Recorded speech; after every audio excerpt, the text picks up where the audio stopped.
Oh, yeah, he brings a lot to the game, and he's right here. Right now. Online at thezone1059.com and on your radio at ESPN 105.9 The Zone.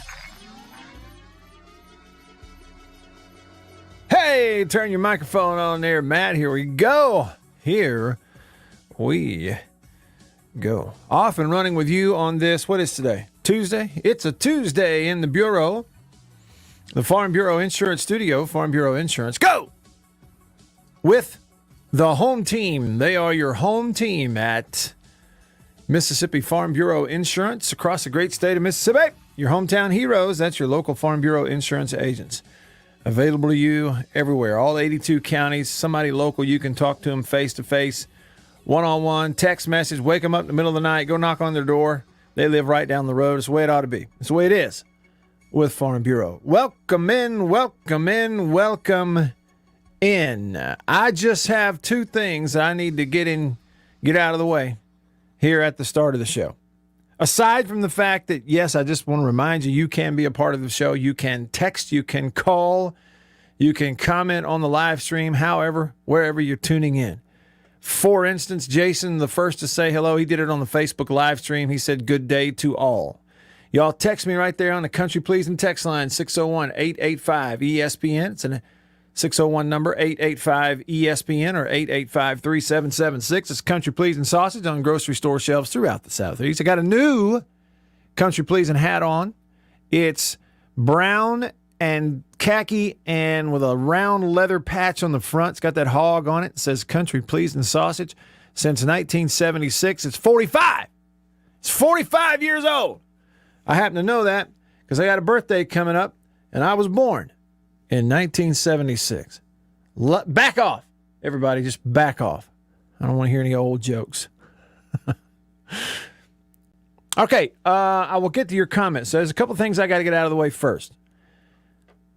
At the end of the previous radio show on 105.9 The Zone, WRKS, ESPN Central Mississippi Jackson, which is the Gridiron with Beaver and Chris, they were debating, I don't know, like something about all the shows around here. And Rhett texted into their show and said that my show, our show, Matt, he says Matt is Hee Haw Sports Center. Talking about like what is our show? Like and Chris was like, well, he does sports. He mostly does hard sports stuff. And somebody said, and Rhett said, Matt is Hee Haw Sports Center. And then they debated whether or not I would like that and think it's a compliment. Well, as soon as I saw it, even before they commented on it, describing me and this show as Hee Haw Sports Center, as soon as I saw it, they hadn't even commented yet, I immediately thought to myself, I love that. It's perfect. I love it. I loved Hee Haw. I loved Sports Center. One of them doesn't exist anymore, and the other one is now, it used to be good. But I love them both. And I thought it's great. Any show who has ever played this song on their sports talk radio show, which I have many, many times, I think legitimately that is a good way to describe us, Rhett. We are Hee Haw Sports Center, sometimes, not all the time, Hee Haw Sports Center, and I can play you a song called 5 Pounds of Possum to prove it.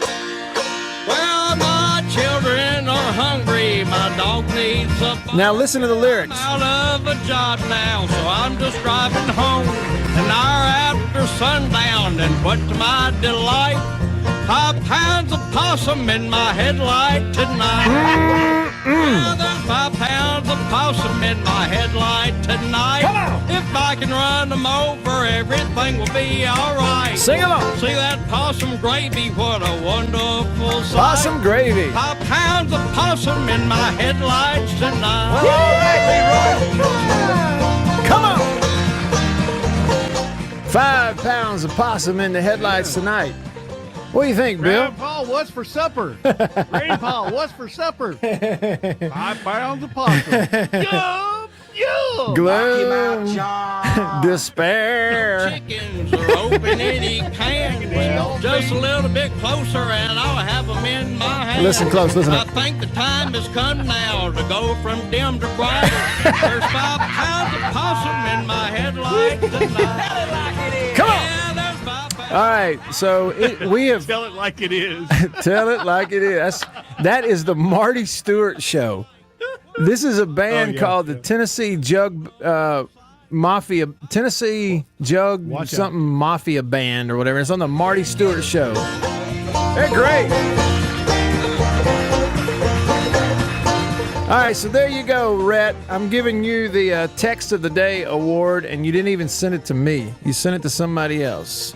Yeehaw, hee-haw, Sports Center. Yeah, I'll take it. I'll take it. Yeah, there's 5 pounds. That's enough of that. All right, so enough of that. Now, here's the other thing that I need to now pivot to. There's no way to segue it other than, LSU baseball had the Rally Possum. LSU is where? In the state of Louisiana, which is in the same state as New Orleans. That's all I got. Man, the Saints. Have you ever been more entertained by a preseason game, especially if you're a Saints fan, than the one you watched last night where Jameis Winston, but even more so, Marquez Callaway, completely went slap off in the first quarter of that ball game? I'm talking just completely went off. 14-0 after a quarter. Jameis Winston threw 1. I'll repeat. Jameis Winston threw 1 incompletion in the game. He threw 2, not interceptions, no, touchdowns in the ball game. Jameis Winston, 9 of 10, 123 yards and 2 touchdowns. And the 2 touchdowns to Callaway were not only excellent throws, and one of them was a big boy throw from Winston standing in there against 0 blitz. And Brian Greasy, y'all, I'm just telling you, listen, trust me, I know all the issues they've had on Monday Night Football on ESPN and with this guy and that crew, and it didn't work. And it was I just listen, Brian Greasy is the best color analyst on television right now. I'm not talking about who you like. I'm not talking about this guy's better looking. I'm talking about that guy's more famous. I'm telling you, trust me, in terms of the football you get, and that's saying something because Collinsworth is good. Aikman is good. But in terms of, in a split second, portraying to you, the viewer, exactly what happened on the play, and he's right about it, nobody's better than Brian Greasy. And as soon as Jameis Winston threw that second touchdown, I'm watching it on TV with Annabeth and Mary Liddy in the living room. I'm screaming, look what happened, 0 blitz. They're gonna, and I'm telling them, he stood in there. The guy's free off the edge. It didn't matter. He stepped right into it, throws a deep ball, pinpoint bomb, another great catch. And we come back and immediately they go replay and Brian Greasy's drawing it up. Look at this. They put everybody on the line. There's no safeties. He knows it's 0. He knows he doesn't have enough to protect. As many are coming. He's going to get hit. He draws up the guy coming off the edge, takes the one-on-one, and throws it for a touchdown. It was a big boy throw because when he let that one go, he knows he's looking right at the guy who is going to hit him, a free blitzer with nobody to block him, still stood in there, let it go, bang, gets hit, didn't even, get to be on 2 feet when the ball was caught, but it was a great throw. I really, really was entertained by that ball game last night, particularly the first quarter, watching the offense, watching Callaway make those plays. And I know it's Jacksonville. They are not a good football team, y'all. Jacksonville is not a good football team. I mean, seriously. Seriously, look around the NFL right now and tell me a worse football team than Jacksonville, just based on, the eye test that you've seen in the preseason. I know it's preseason. Here's what it sounded like, the first one from Winston. 2nd and 6. Winston will load up and throw it down the middle of the field. There is heavy contact on Callaway. And the flags come in. Wow. That's how Jameis starts. Incredible grab for Callaway. What an opening drive for the Saints. I mean, it's almost like the play call didn't quite do it justice, like they were surprised that it happened. But it was just a great throwing catch, and they came right back. The same hookup. Here's the play I was talking about, zero blitz. He gets hit when he threw it. 2nd down and 9. Winston under pressure, throwing for Callaway. It is caught. Touchdown. Marquez Callaway, a second spectacular touchdown catch tonight. This is a great throwing catch against the Jaguars. I'm telling you, it was an excellent throwing catch. Winston, 9 of 10, 123 yards and 2 touchdowns. He was like a tenth of a point off of a perfect QB rating in the game. I know it's preseason, but he's going with the ones, and, man, he looked good. Taysom Hill did not look that great, a little up and down. Didn't turn it over. That's the big thing, right, from preseason game 1 to preseason game 2 for the Saints. They went from all those turnovers in the first one to none in this one. So Taysom Hill goes 11 of 20, 138 yards and a touchdown. Played a little more, got hit more because the offensive line didn't do as great a job. First-string offensive line was excellent in front of Jameis Winston.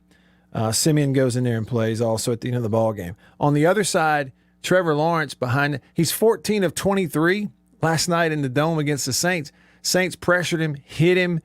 Afterwards, they were talking about, we made a little progress. We looked a little better. I didn't think they looked any better than in the first preseason game. Mark my words, if Trevor Lawrence goes out there and plays behind that offensive line, it ain't going to be long before he'll be banged up and hurt. Now, you go, well, what about the other quarterbacks? What about Minshew? He get hurt too. No, I don't think so. And I know that Minshew turned it over again, didn't have a touchdown pass. But the guy has enough NFL experience. Look, if Minshew plays right now for them, he will do a better job of himself avoiding some of those hits because he'll get the ball out. He'll read stuff. He'll protect it a little better. You don't want Minshew to be in there and get beat up this year. But, I mean, if you are strictly looking at it from a Jacksonville standpoint, Trevor Lawrence is going to get injured if he plays a lot behind that offensive line. They're bad. It's one man's opinion. Couple of things on it, then I'm coming to your comments, I promise. Here's Marquez Callaway, the 2-touchdown catch guy. Had 100 yards receiving, a couple of TDs after the ball game. He's a former Tennessee Volunteer, by the way. I think that every day we go out there, I know I go out there every day and try to, say it's a new day, another day to get better, another day to improve on something that I need to improve on. And in practice, we go against all the DBs, all the receivers push us. So every day in practice, we're getting pushed. We're getting better every day. Even if we have a bad day at practice, it's something to learn from. So no bad day is really a bad day, especially if you're learning from it. And game time is just happening to show tonight. So I'm excited for it. I'm happy. The team's happy. I know everybody else is happy. But tomorrow we got to go watch the film, see what we did good, see what we did bad, and get back to it. So that's Callaway. Even keel, not too up, not too down. What about Jameis Winston after that preseason The biggest thing is we got to win. So, that's a big weight off your back when you get a win. So it's just, man, I got to give God all the glory. Like, I haven't started a football game in so long, man. So I was so excited to just get an opportunity to start and lead the pack, man. It was exciting, and the rhythm was great. Offensive line was phenomenal. And we had guys like Quez making plays all night, man. You got to love that. The offensive line was phenomenal last night for New Orleans. Taysom Hill says he can be better, and that's true. It could be worse. It's hard to really give you a evaluation without seeing the film, but I sound like a coach. I think just like any other game, I think there's plays that I'd like to have back, and I think there was some good stuff that we did, and enough there to continue to build on and get ready for the season. Hey, Sean Payton, when are you going to name a starting quarterback? Yeah, we'll see. I'll keep you posted. Oh, thanks. Yeah, I don't have a time frame, though. I'll give you, when we know what direction we're going, we'll let you guys know. And we're not going to, try to anticipate saying, hey, it's going to be midweek or next week. That's, I think, the best way for us to handle it, and it's kind of how we've always handled something like this. But But I was pleased with not just the quarterbacks. I was pleased with how we played as a team for the most part. Downplay it. No big deal. I think we know, don't we? I mean, it's settled, isn't it? I mean, it's Jameis Winston is a starting quarterback for the Saints, right? It's settled, isn't it? Why am I wrong? Why would I be wrong? I'm not. It's Jameis Winston. That's the way it looks. That's the way that's the gist. I think that's where we are. All right, so I had fun with it last night watching that because you know what? Somebody commented on this show yesterday. I believe it was in a text. I think that's right. It might have been on the live stream, but I think it was in a text. Somebody said, hey, look, we've been predicted to win it. The last few years we had Drew Brees and we didn't. Now that he's gone, watch, they'll go out and win it this year, and surprise everybody. And it was one of those, I kind of threw it away and laughed at it. But you know what? Callaway, Kamara, you get Thomas back. You need your tight end to be healthy. That might be kind of the issue right there. But that offensive line, and if you get good Jameis, because of Sean Payton, and you like a lot of the things and he and they say about it, because of Sean Payton, you get good Jameis, paired with that defense and the way they can pass rush. I know cornerback, somebody's going to get injured at some point, but if you just keep the right people healthy, I mean, could the Saints really surprise everybody? I know I almost want to back up and say, Matt, you hit yourself on the head and say, snap out of it. What are you talking about? This was Jacksonville last night that they went out and lit up in the front. The Saints starters on both sides of the ball, particularly on the line of scrimmage, were so much better than Jacksonville's starters in that first quarter that it almost had you going, man, if you get good Jameis, they may beat some people. Okay, and Sven says on YouTube, he says Jameis Winston will not be elite for 17 weeks, talking about the whole season. Okay, well, maybe that's true. But what if he is elite for, let's just say, close to half of those? What if for 8 of those 17 weeks he's outstanding? But for another 8, he just manages the team, lets the offensive, defensive line works throughout the game and distributes the ball. He's not great, but he doesn't have a rash of turnovers. What if that? What if that? And I think that's an if that I think they may be a little closer to Tampa than people want to think now, honestly, when it's all said and done. And you hang in there and stay close, all it takes is an upset or two or an injury or two. I'm talking about to somebody else. Anyway, I had fun watching it last night. I just find them interesting, man. I really do find them interesting. Sven says the Saints are going to win nothing with Winston and Hill. He's not making any bones about it. All right, let me come to some of your comments now. First up on the Country Please and text line, Next Gen Reb said, LOL, this is no longer the Matt Wyatt Show. We will now refer to it as Hee Haw Sports Center. I like it. I'm okay with that. It's a sticks and stones thing, right? Rhett did follow it up, and he said, pain, despair, and agony on me. I love you, Matt. I went for the joke. And he says, phew, the family reunion is in Tupelo. I need to be able to walk into town. Yeah, I got you. Anthony from Tupelo says, I thought another good thing famous Jameis did was on 3rd and San Francisco. He checked it down instead of trying to force it and throw an interception. If he can do that consistently, he may develop into a top-notch QB. I mean, and the mindset is, see, again, Sven with another comment on YouTube says Jameis doesn't have the right mindset, and that's the thing for him. That's the growth. The biggest area for growth for him is the mindset. But Anthony's touching on that. And, maybe Sean Payton has what it takes. Bulldog 44 texted, Country Pleasing text line says, Winston has never been a question of talent.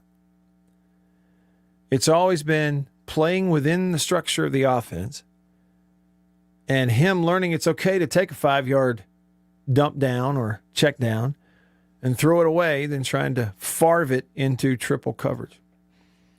Yeah, taking chances. There's a certain amount of, you have to have the guts to risk it sometimes in order to play at that level, have any success at all. You can't always be conservative. There's that happy medium, right? I mean, the guy who won the Super Bowl last year, Bruce Arians, a coach at Tampa Bay, is the one who coined the phrase that is now, all over football: no risk it, no biscuit. This is something just exactly like something Bruce would come up with. But, there's a certain amount of, I don't care, it's just football. I'm taking the chance. I want the big play. But there's a happy medium in there, and that is true. I don't know. It just, to me, man, it really had the right look. First preseason game, it was Hill running with the ones and the one offensive line, and Winston with the twos. Yeah, but Jameis out there with the ones, and I know the 2 touchdowns were 2 phenomenal catches from that receiver, but I honestly, I felt like they showed me something, and that was without Thomas or Kamara on the field. Okay, maybe I'm overshooting it. One thing I know, we don't have to wait too long. More of your comments. I'll come over there to the live stream also, so just getting started. Stick around. There's a lot of noise when it comes to 5G. After these messages, we'll be right back. For double enjoyment, reach for Beech Nut Peppermint Gum. It sparkles your smile, your breath, your whole sense of enjoyment. Beech Nut Peppermint in the familiar yellow pack. Jeans do come true. Blue Delta Jeans makes the best fitting, most comfortable jeans in the world. Let's dive in and see what we have here. Do what I did. Visit BlueDeltaJeans.com. Find your fit. Just for my listeners, enter discount code Matt Wyatt. Just answer the questions. BlueDeltaJeans.com. Answer the questions. Use this code. Use the code. You're going to get a discount. They are the most comfortable jeans I've ever worn.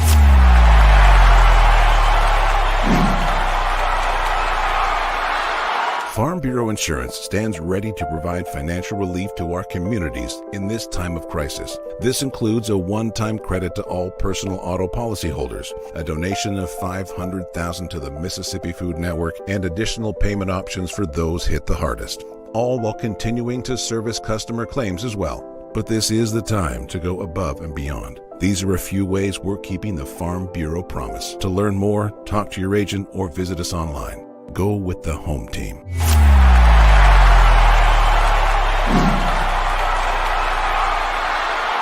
Hey, y'all, let me tell you a little bit about C Spire.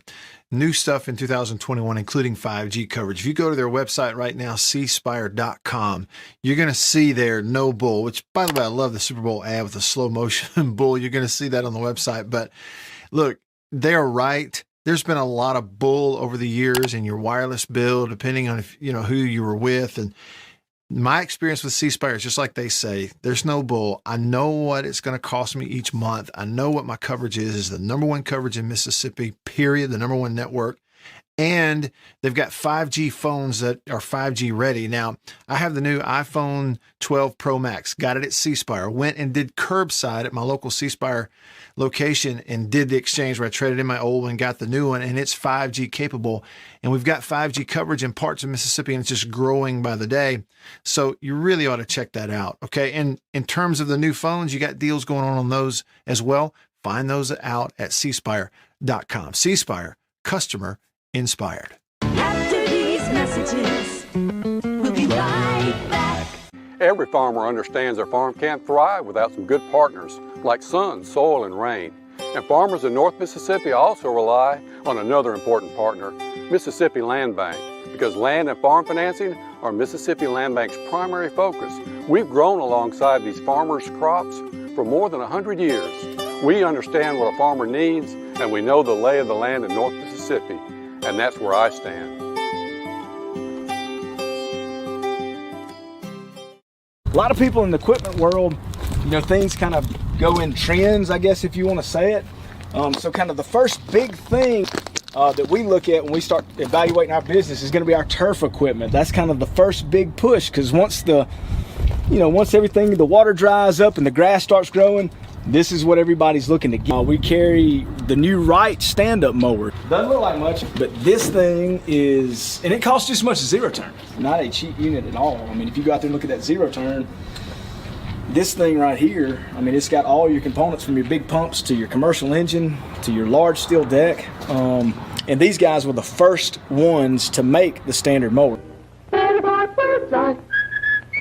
Better buy Bird's Eye. Yes, always look for this Bird's Eye Bird, your guarantee of top quality frozen food. And your big Bird's Eye buy this week is Bird's Eye Orange Juice.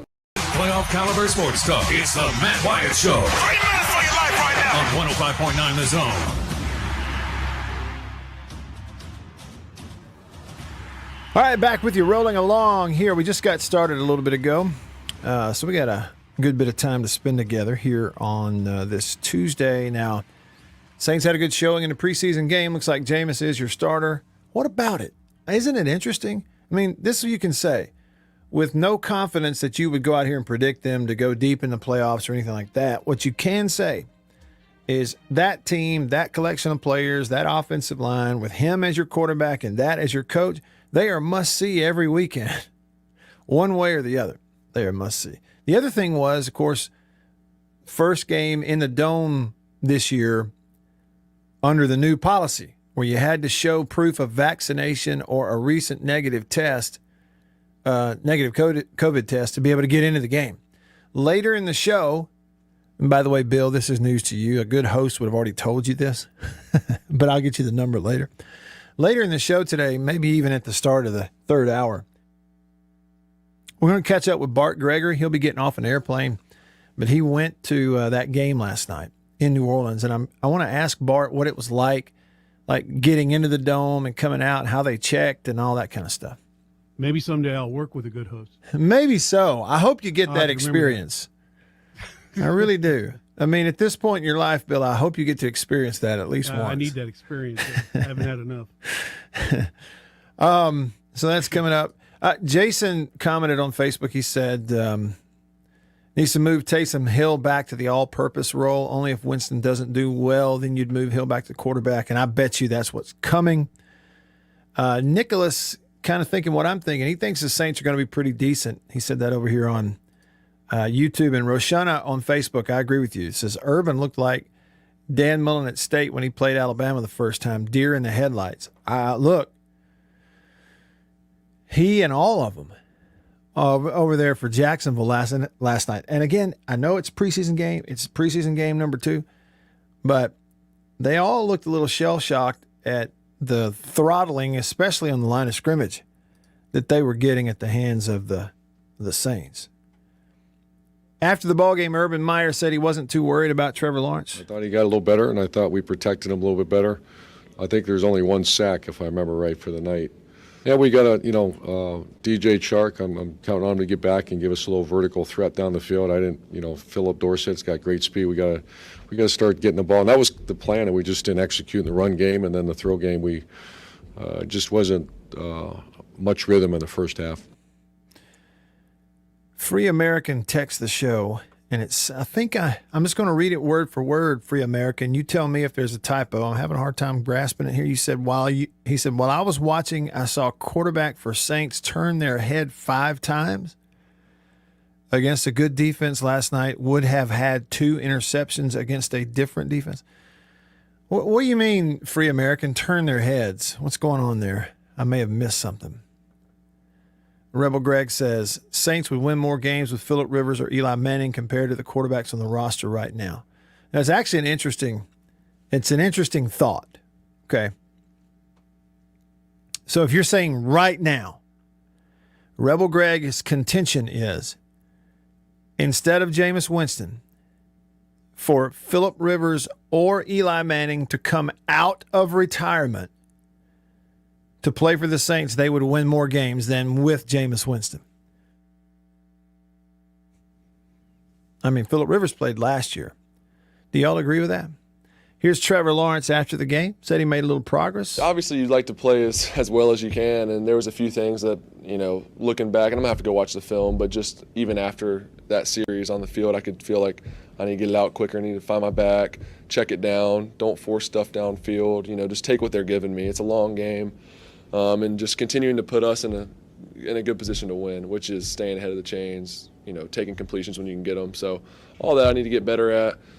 I thought I made some plays with my legs, which was an emphasis that I wanted to do this week better than I did last week. Got out of the pocket a couple times. So that was an improvement. But overall, as an offense, as a team, got a lot of work to do. But I think we're heading in the right direction for sure. Okay, so that's Lawrence after the ball game. So we'll see what's up next. I guess the next round of NFL preseason stuff will start later this week. You'll have somebody on Thursday. I haven't looked ahead to see who it is, but you'll get another round. This will be the last week of preseason stuff, right? No. Is that right? Yeah. Yeah, coming up is the last week of NFL preseason stuff. That's right. And then they get a week off and then the season starts, right? Pretty sure that's right. Okay, so they had the COVID protocol at the Dome last night for the Saints preseason game. You got to show a vaccination proof or proof of a recent negative test in order to get in there. I'm going to find out later what it was like. Speaking of that, let's talk LSU.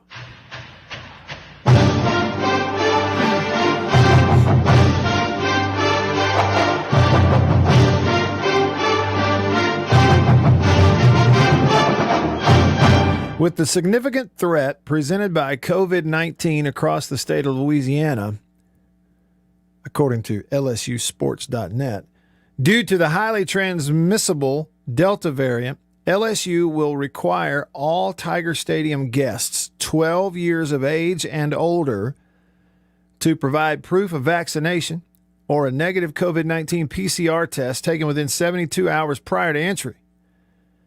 The decision comes after consultation with and support from Governor John Bell Edwards, LSU President William F. Tate IV. But, Bill, that sounds like that guy off of Gilligan. William F. Tate IV.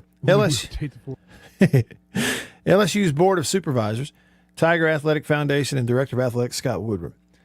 Here is the quote from the president of LSU. As the flagship institution of the state of Louisiana, our foremost responsibility is to ensure the safety of our students, our supporters, and our community. While we are aware of the diverse perspectives across the nation regarding masks and vaccinations, we must take all responsible measures to protect our campus and community, not only on game days, but long after guests have left Tiger Stadium. Current threat to our lives, our health, and to our medical systems due to COVID-19 is overburdening our hospitals, and we must do our part to stop the spread. Yeah, Jason, you're right. It was Thurston Howell IV, but you get the point. So LSU, all LSU home games, I would imagine that'll affect the, probably the same for basketball. It's indoors. Heck, LSU, football is outdoors. So basketball probably do the same thing. Baseball maybe too, next spring, who knows? And I would imagine LSU's not going to be the only SEC school that does this. Jason in Flagstaff texted the show. He says, LOL, I hope the LSU policy starts being rumored for all Southern schools. COVID will be over in a month. Jason, are you saying that if all Southern schools did this, that COVID would be over in a month? Simply because everybody go, hey, don't tread on me and my freedom, but this is football we're talking about here, right? Is that what is that the insinuation? Nick said, I've been vaccinated and recommend people get it, but I also believe it's a person's right to make that decision. What LSU is doing is garbage. Quote, show me your papers used to be frowned upon in this country. And that's from Nick on the text line. Yeah, so they're the first SEC school to do it. You know good and well somebody else is going to do it. I just don't know who, what, when, and where. It won't be all. All 14 will not do that. Rhett said, I missed the game. Did Ian Book get any snaps? Rhett, I was looking at the stats, and I didn't see it. Simeon played. He's in the box score for the Saints, but not Book. Yeah. Yeah, and Sven, you're right. It's about just kind of living through it now, going forward. Sven says COVID will always be in our lives now, forever, sadly. And that's true. It's here to stay. It's a matter of just living in it and around it and through it, so to speak. Anyway, passing that along to you. Oh, and one other quick note. May I pass this along to you? As we were discussing, I think yesterday, I came in here on Monday, and I started discussing to you the games for you to watch this coming weekend. You've got 5 football games on Saturday that involve FBS teams.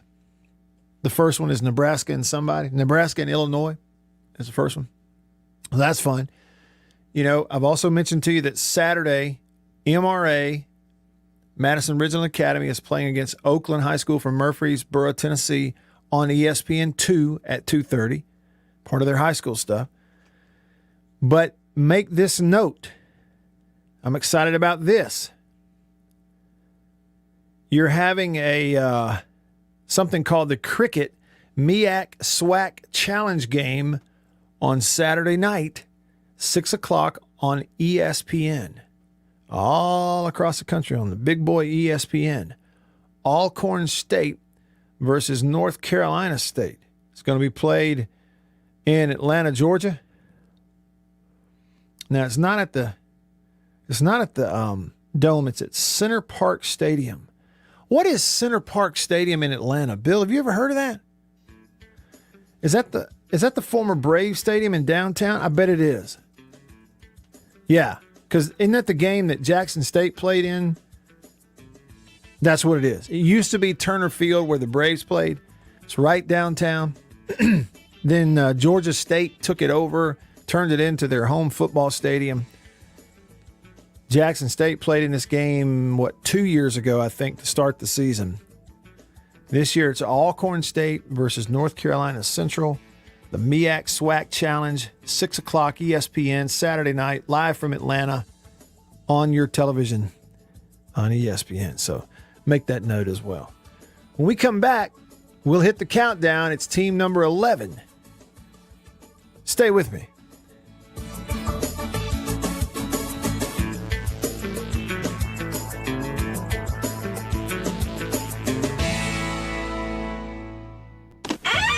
After these messages, we'll be right back. Arrived today. Jeans do come true. Thank you, Blue Delta.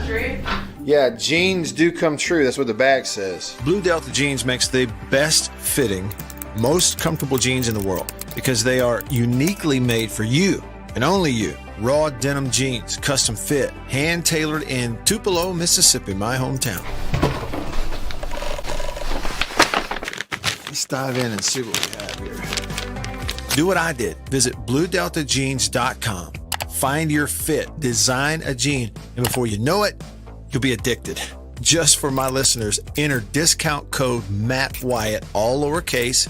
Again, that's if you listen to me, you can use discount code Matt Wyatt, all lowercase. And at checkout, you're going to get a 10% discount off your order. So I just went online, ordered them. BlueDeltaJeans.com a couple weeks ago. Went in. I didn't go get measured. I just entered, what I knew about myself. I just answered the questions, and here they are at my doorstep a couple weeks later. Nice. Yeah, Blue Delta. Nice. I'm happy. I've known the Blue Delta team for years, and I'm thrilled to have these guys on as a sponsor of this show. Blue Delta's virtual tailor is a fun and easy way to get yourself into the best fitting pair of jeans you're ever going to own.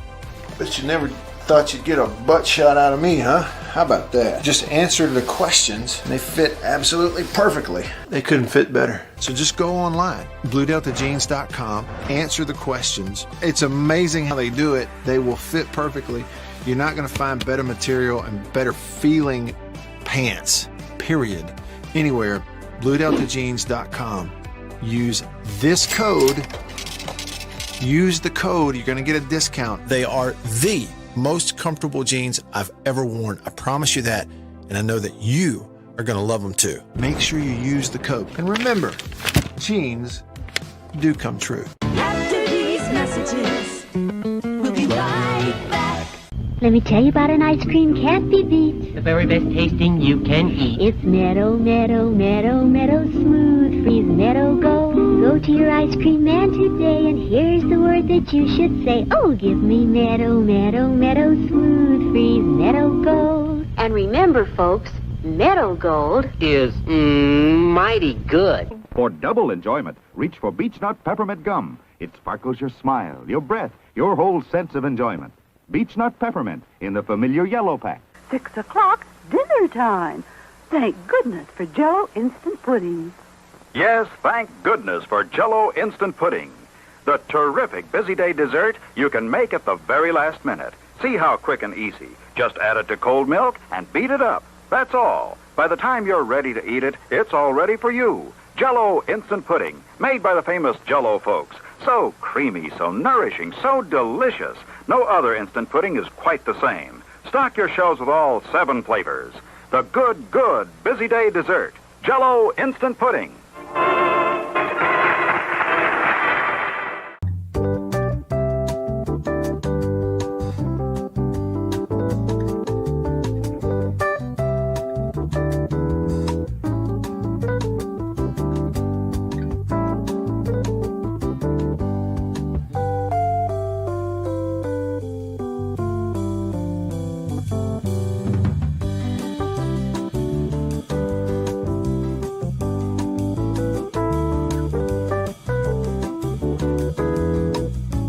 Banana Pudding. It's the Matt Wyatt Show. Live in the studio. Online at thezone1059.com and on your radio at ESPN 105.9. The Zone.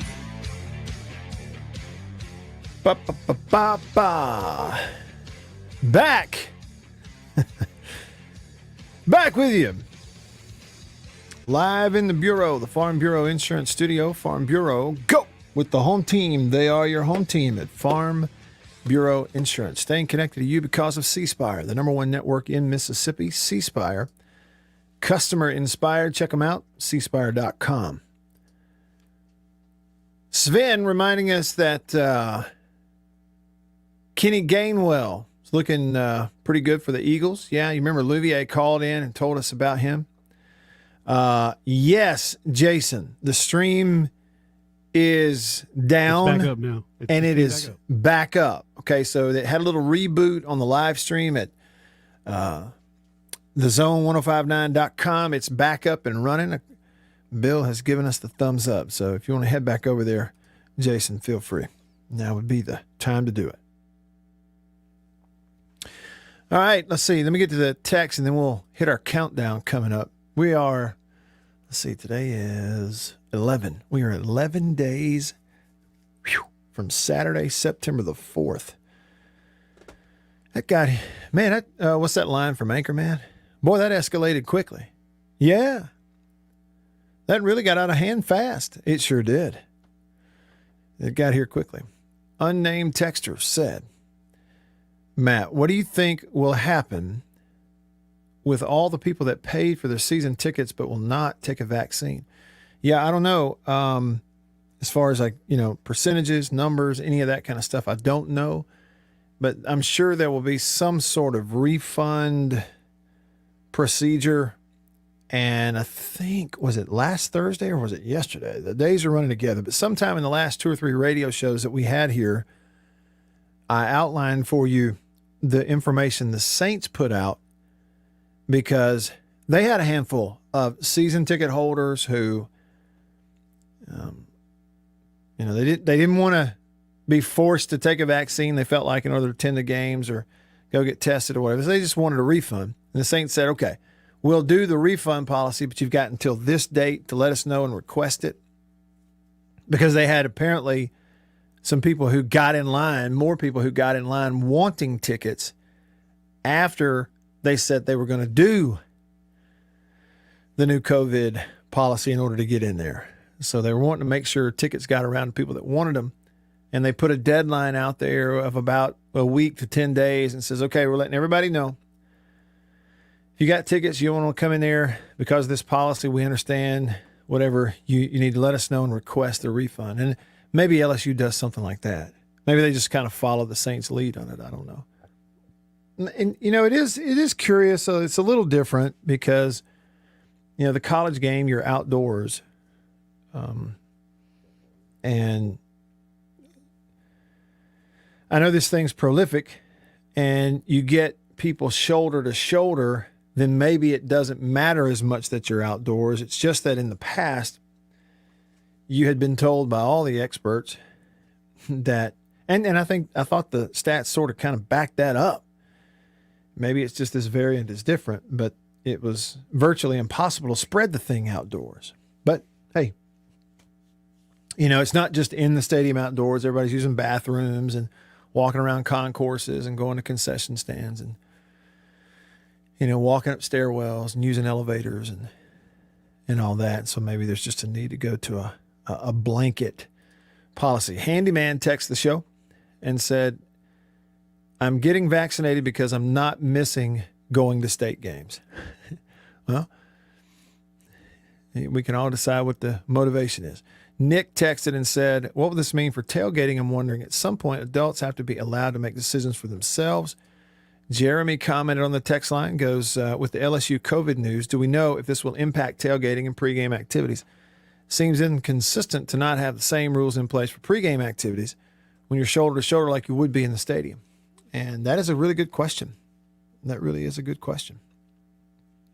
Now, I mean, a typical tailgate, yeah, you're going to be around each other, you're eating food, but if it's a tent, and even people that are close, you're still talking about, 10, 15 folks, as opposed to, you get in the stadium, you got 100,000 people, and they're all sitting beside each other. But, it's a good point. I'm not the expert. I don't really know. But it's a fair question. I would say that much, that it is a fair question. All right. I think now's the time, Bill. Let's do it. Countdown. 100 teams. 100 days.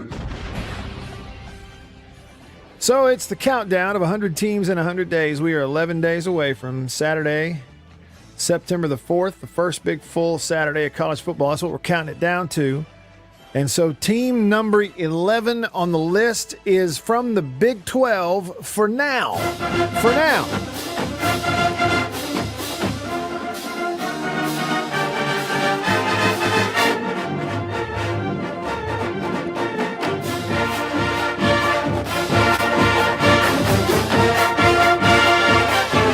In the heart of Texas, the Texas Longhorns. This will be Steve Sarkisian's first year as the head coach at Texas. 55 lettermen back, 8 starters on offense back, 7 on defense from a team that played 10 games last year and went 7-3 under Tom Herman. Not good enough. Not good enough.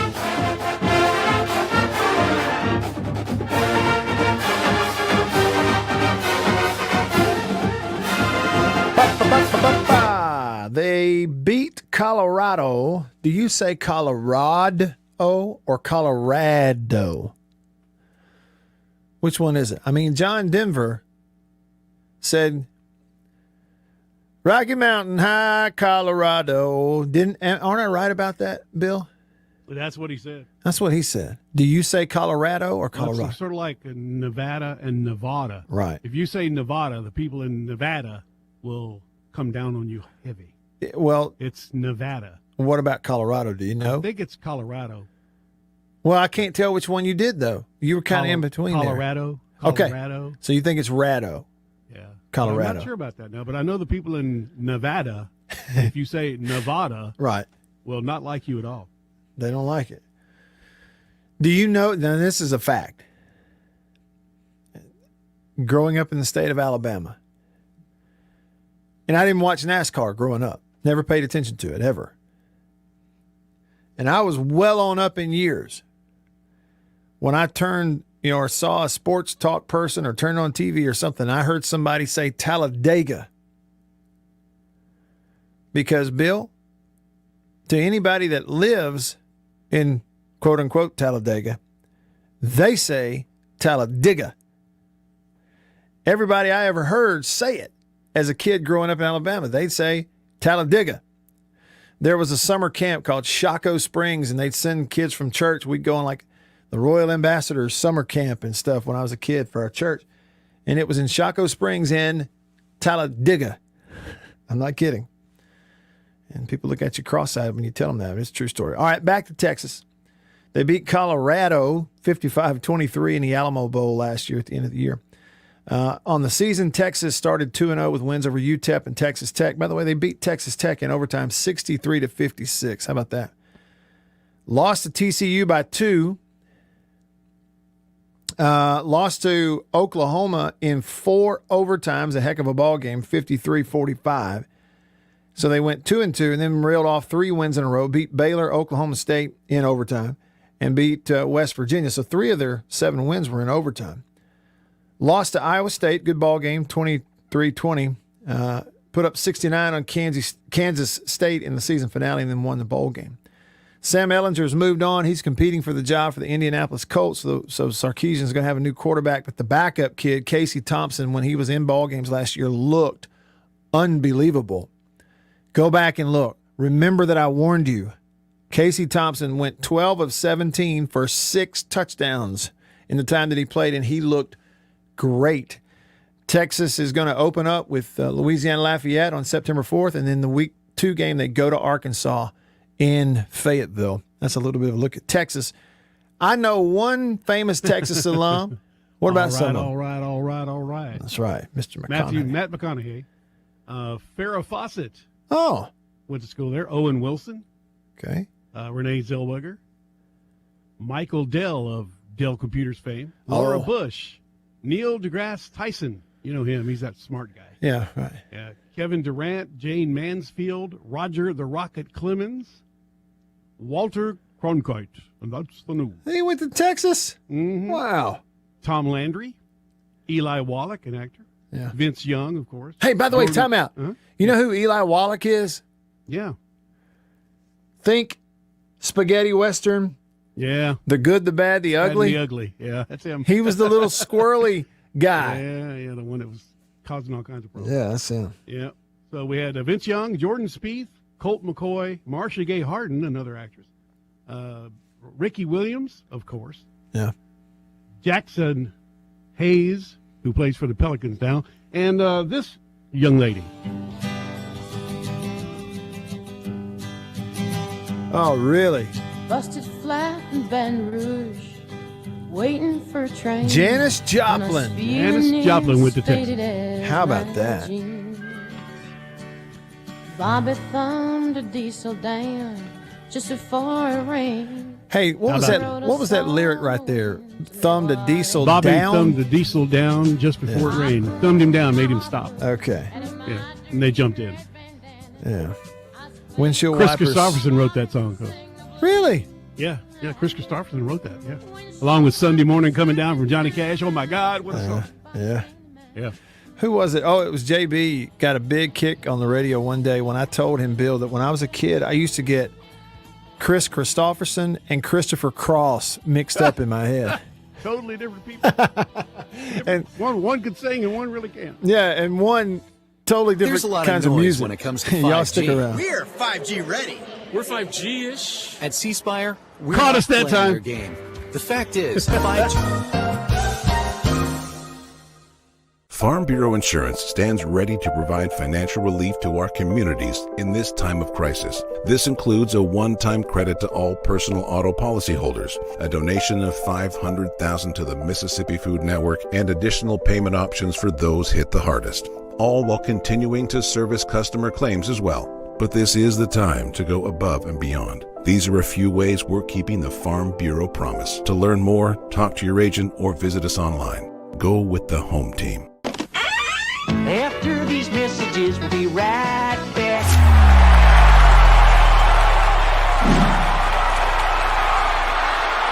We are about to have a fire and cook some sausage. A country-pleasing sausage is outstanding, whether you cook it over a fire or in the house. Cook some of this right here. It's green onion flavor. You see that?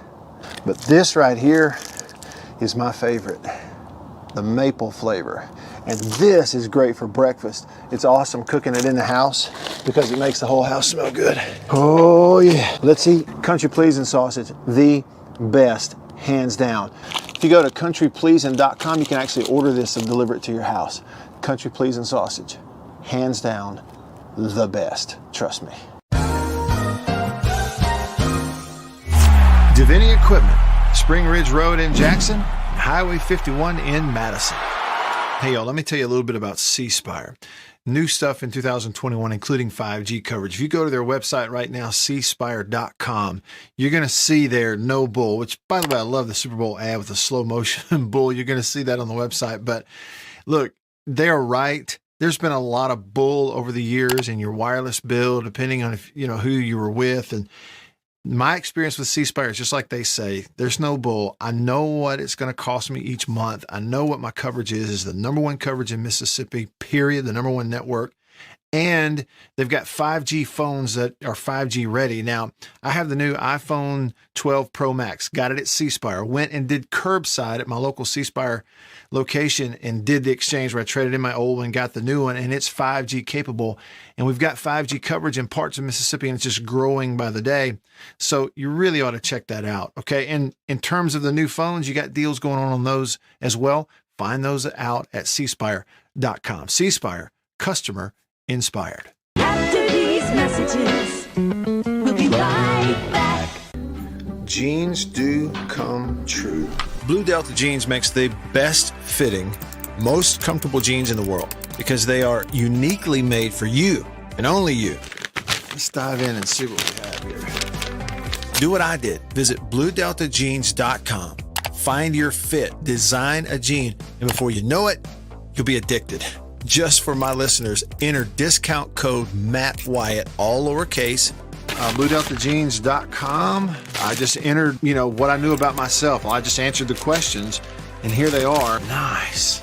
Yeah, Blue Delta. Just answered the questions, and they fit absolutely perfectly. They couldn't fit better. So just go online, BlueDeltaJeans.com, answer the questions, use this code.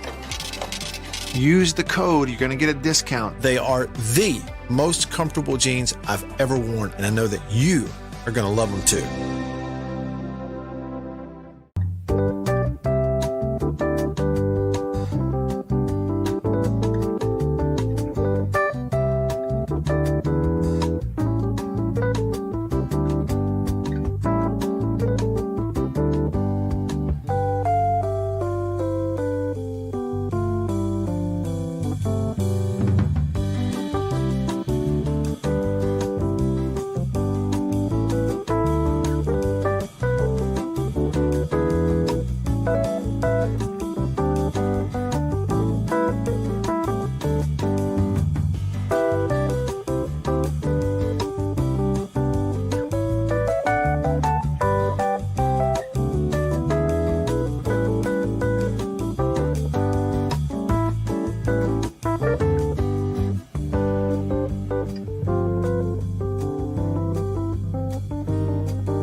Military.com can be your path to a fulfilling career. Chris is still holding on. You have a calling, we have an answer. Find your way at today'smilitary.com. WRKS Pickett's Jackson. Time, John. It's time to get back to the Matt Wyatt Show. Live in the studio. Online at thezone1059.com and on your radio at ESPN 105.9 The Zone. Back. Let's do hour 2. Yeah, if I ever work with a good host, when they hear the music, they know. Yeah. Well, look, it's like you can finish your thought now. Bill, my Sunday school teacher, a guy named Stanley Williams, I used to play golf with him back when I played golf. It lets you know how long I've known him because I haven't played golf in a long time, other than hitting the ball around the yard. But when he would hit sometimes he hit a great shot, and he'd be tracking the pin, but it'd be long. And I'd say something like, man, you were right at it, just a little long. And he'd go, well, I can't think of everything.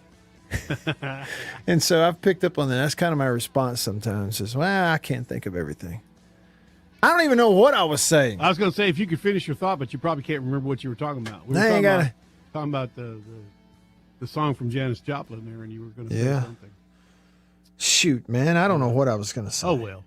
Couldn't have been that important, I guess. Yeah, it must not have been. Maybe there will be more important things to say in hour number 2, which is underway. Thanks for tuning in, everybody. I'm Matt in the Bureau, the Farm Bureau studio. Y'all call me on the Davini phone, 995-1059. Shoot me a text on the Country Pleasing text line or comment on the live stream. We got it all going right here in front of me. Jason, thanks for your comments on the live stream. And in regards to LSU's policy, he said, that sounds like they want to keep fans from coming to the game. Yeah, I don't know. I mean, everybody's just trying to get through it. First time you go through stuff, I think a lot of times we get really critical on decision makers, and they're trying to just make decisions on the greater good, which is not easy, And when you're in positions of leadership, you're never going to make everybody happy. It's impossible. So you honestly can't make decisions based on that. It's like Nick Saban said, if you want to make people happy, don't be a leader, go sell ice cream.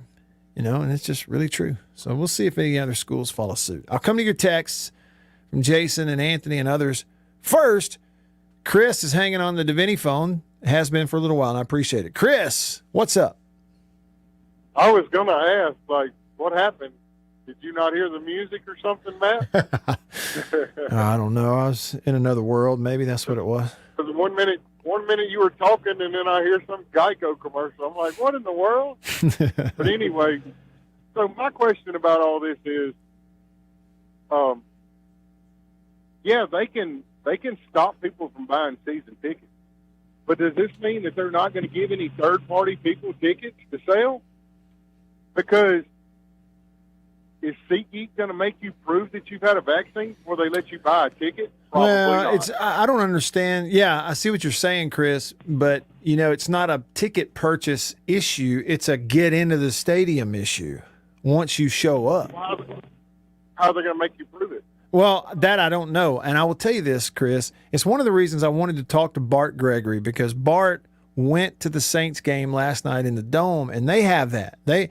They're doing that this year where you got to show you that you're either vaccinated or you've had a recent negative test, one or the other, in order to get in there. And last night was their first game to host in the Dome. Bart's traveling today, and we were going to talk to him about it right now, but I think he's in the air right now about 30,000 feet up. So hopefully we'll get to talk to him in hour 3, because I'm curious how they handled it. Last night when we were watching the game, Anna Beth and I were talking, and she said, how are they going to logistically pull that off, checking what? And good and well, there are people that are going to forge a vaccination card or something, to be able to get in these things if they haven't gotten the vaccine. So I don't know all those details, Chris. I really don't.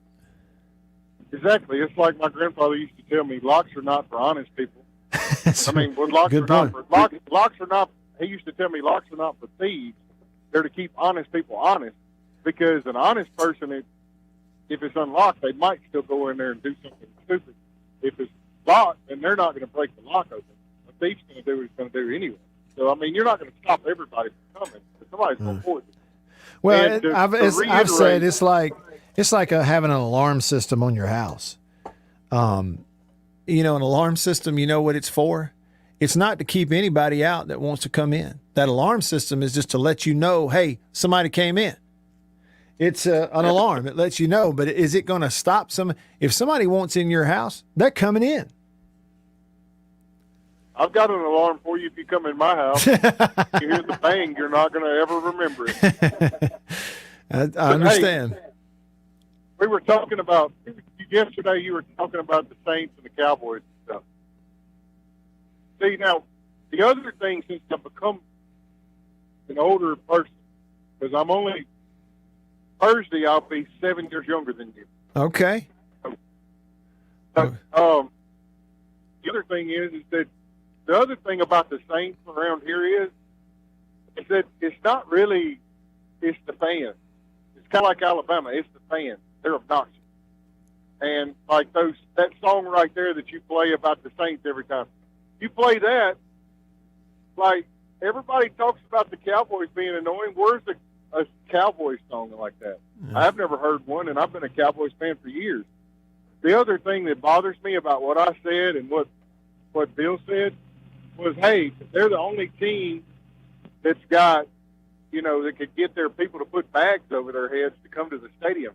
Well, my thing is I have a problem with fans that feel like they have to put a bag over their head to come to the stadium because they're that ashamed to be there. And but it was more of a funny thing, though, wasn't it? I mean, it wasn't like they were wearing the bag because they literally didn't want someone to see their face. It was sort of, hey,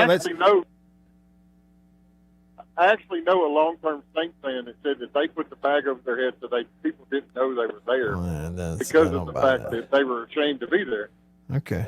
So that's just my opinion. But, I mean, like, really, though, the one thing, the reason why I'm okay with Louvier because he's probably been a Saints fan all his life. But, Matt, you're like me. We still follow people that have been awful for years. We've hung in there and been Braves fans. We've been Chiefs. Long-suffering Bulldog fans. Yeah, you've been a Chief fan. You suffered for a long time. And I just don't like bandwagon fans. That's just who I am. I can't stand it. So, well, but see, Chris, hang on. Here's the thing, and I understand that. I understand the premise, and you made that point yesterday in your text talking about Saints fans. And you or me or any of us, we're going to be influenced by our own interactions. Well, we all have different interactions.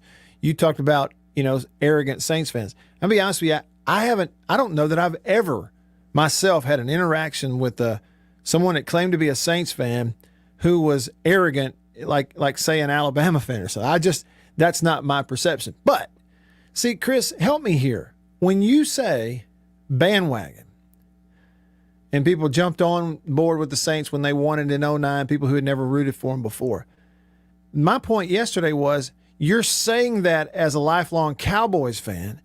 Don't the Cowboys have more bandwagon fans than anybody? Actually, no. Honestly, to tell you the truth, most Cowboy fans that I know have been Cowboy fans since I've known them. I mean, like, I'm serious. Okay. The Cowboys have such a following. It's kind of like a cult. They have a following. They don't ever leave. But I'm saying, like, when they were winning the Super Bowl, I had friends that had been rooting for Green Bay, Detroit, all this, that. Ever since I knew them, and then all of a sudden they come up, I've been a lifelong Saints fan. No, you haven't, because you've been rooting for another team. I don't care how awful the Cowboys are. I don't care how awful the Bulls are. I don't care how awful the Braves are. I'm going to root for that team, or I'm just not going to watch it. Because that's how loyal I am. I don't care how awful the Bulldogs are. I'm going to be a Bulldog fan. Gotcha. Hey, and Chris. That may be part of the reason why I am the way I am, but y'all have a good day. Well, no, don't hang up. Side note, just real quick before you hang up. This is something else I was going to talk about. It's not related. Have you been to Jerry's World for a game? No, I've never gotten the chance. Yeah, I haven't either. It's one stadium I really want to go see. See it in person. Yeah. Yeah, no, everybody that goes. Like going to Talladega. Everybody should go. Yeah. I want to go see it too. All right. Thanks, Chris. Appreciate it. I was just thinking about road trips. Bucket list. It's kind of a bucket list thing, isn't it? Jerry's World. I forget if it was on Hard Knocks or if it was an interview or something I read, but I came across it recently, a quote from Jerry Jones about when he built that stadium.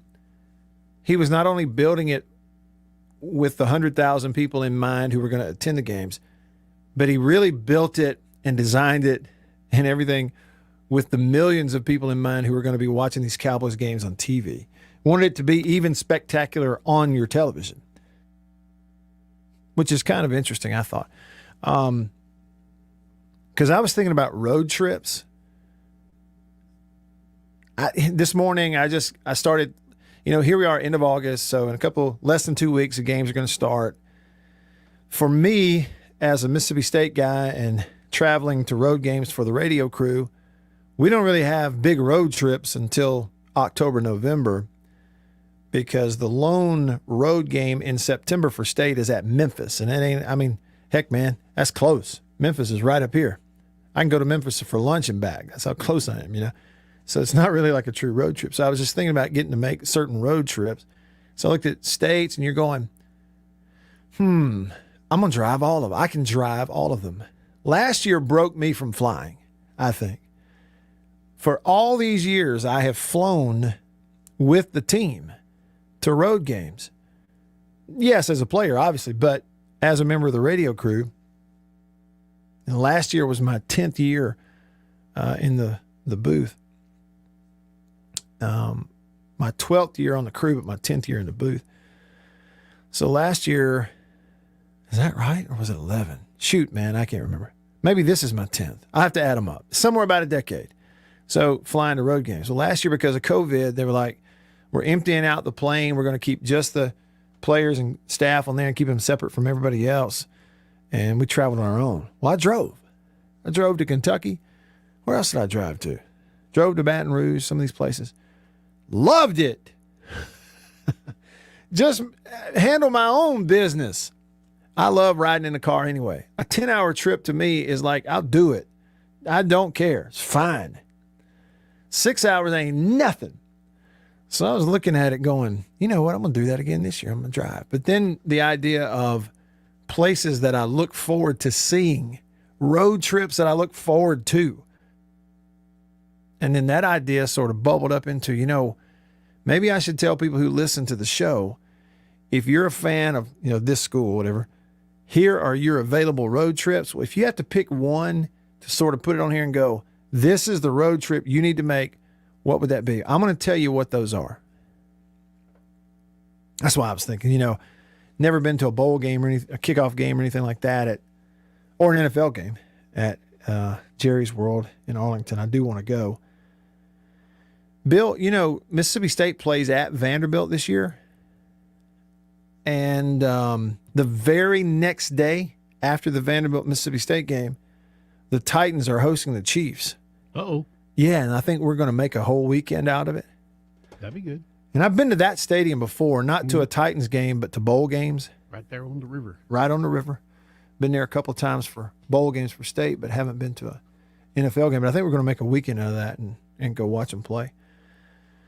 But looking at State's schedule, as far as if you're a State fan, places that I would tell you on this schedule that, hey, they are road games, but if you haven't been, you need to go, and it's just consistent with everything I've told you before, is you need to make this trip to Texas A&M if you've never been there and seen Kyle Field at College Station, Texas.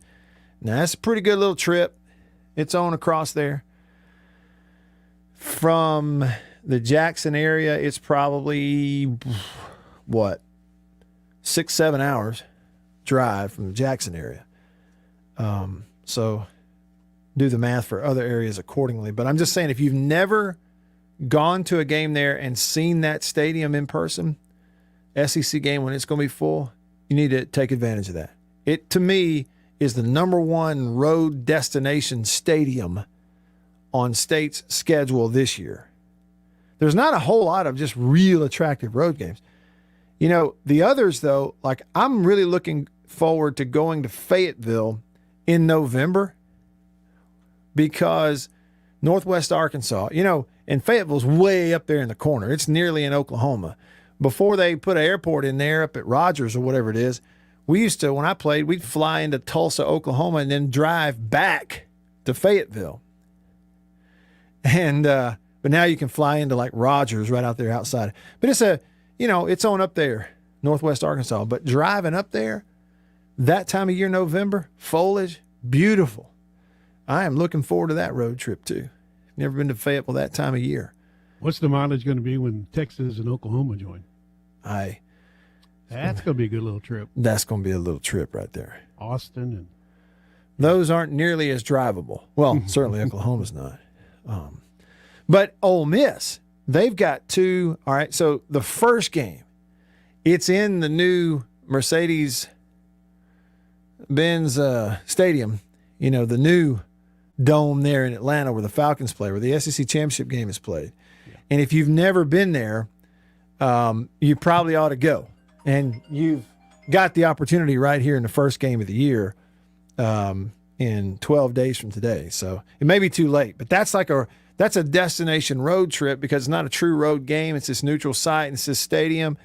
Ole Miss never played in a championship game, so getting to play a kickoff game in there or a bowl game in there is about the next best thing. Get to see the stadium and all that. That's a fun road trip. But I honestly think the number one road experience for an Ole Miss fan is if you've never been to Neyland Stadium at Tennessee, you need to go up there this year. Okay? Because number one, if you've not been to Neyland Stadium for a game, you need to go. You got to see it. To me, I love Knoxville. I love that whole area. Driving up there is gorgeous. And they're going to go mid-October, late October. That part of Tennessee is gorgeous. There's stuff around there if you want to make a long weekend out of it. Okay, the campus is pretty. It's sitting right on this river. You can get a guide trip and go catch smallmouth bass and see Neyland Stadium while you're catching them. That's a true story. The stadium itself on game day, if you've never been there, to me, and what really takes it over the top is I think the number one road trip for Ole Miss this year is the fact that it's Lane Kiffin is your coach. It'll be his first time back in Neyland Stadium since he left after 1 year in the middle of the night to go back to USC, and people were burning mattresses and painting the town and all that kind of stuff. Those are road trips you definitely need to take. I was looking at Southern Miss's schedule. I think the best road trip for them is obviously they go to Tuscaloosa this year, so y'all go check that out. All right, you got any favorite road trips? Those are mine, at least as schedules I look at this year. Micah in Batesville says, would Auburn be on that must-attend game this year if I've never been? Man, Micah, I really enjoy going to Auburn. Here's the way I would describe it. The town of Auburn in that area, it's kind of isolated. It's out there by itself. It's out in the country. It's beautiful. Lots of big, pretty farms. Their equestrian facility right outside the campus of Auburn is phenomenal. It's a beautiful area. You feel like you're in the middle of nowhere, and then all of a sudden, out it comes, and now you're in this big Auburn area, and there's this campus, it's really pretty. But Auburn, they seat 85-something thousand people. It will be full. The stadium sits smack dab in the middle center of their campus. It's like the whole campus was built around the football stadium. And it's collegiate. You feel like you're getting the full college football experience. From the way the stadium is built, to the noise, to the eagle flying around in a circle in pregame, to the band, and you're on campus. It's small town. It's not big town. It's not big corporate stadium like in a Tuscaloosa or somewhere. It's collegiate. It's the true college football experience. So I would say, yeah, if you've never been to Auburn, go. And that's a very drivable trip for any of us here, for sure. Chris wanted to add something. Hit me back, Chris. What's up? Hey, I know that you're not a true Cowboy fan, but you watch Dak a lot. Have you ever had the pleasure of listening to one of their games on the radio? Yes, Brad Sham, and help me out with the color guys. Babe Laufenberg. Yeah, Babe Laufenberg. They're great. And they are amazing. Yeah, they are. Yeah. I just wanted to know if you'd ever heard of them because they are just amazing. Yeah, they're are. They're kind of like, I tell a lot of people it's kind of like, when you want to do with Jim Ellis, tune it in and listen to Brad and Sham call the game over the people that are on the TV do it. Yeah. And the thing about Sham is his emotions very much go up and down according to how the game's going for Dallas, and that's fun to listen to. It's seriously like the amount of stuff that him and Dave know, it reminds me of Jim calling the game. That's just the way it is. Yeah, that historical perspective. Yeah, that's pretty neat. That's right. I would tell you, Chris, and anyone else, if you've never heard Mitch Holthus call a Chiefs game, try it out. Not everybody likes it. They think it can be over the top, but every time they score, his touchdown Kansas City is pretty cool, and he does a really good job of play-by-play. And sometimes Lynn Dawson does color for him on those broadcasts. There is an app that I use now. I also have Sirius satellite radio if I want to find those games and stuff, but there's an app that anybody can download, and it just says Pro Radio. That's the name of it, Pro Radio. You'll see a little white football helmet and a green background. It's called Pro Radio. It's a free app. You download that, and any Sunday you can open it up, click on any NFL team. It'll run down for you about 5 different options of streaming radio stations. You click one. Sometimes you have to go through 2 or 3 of them to find one that works, but you click them and you'll find one streaming that particular broadcast for that particular NFL game. So I've been able with that app to very easily listen to just about every NFL radio broadcast out there. So I recommend it. Try it out. I appreciate that. Yep. Have a good day. All right, man. You too. Hey, I'll tell you another one.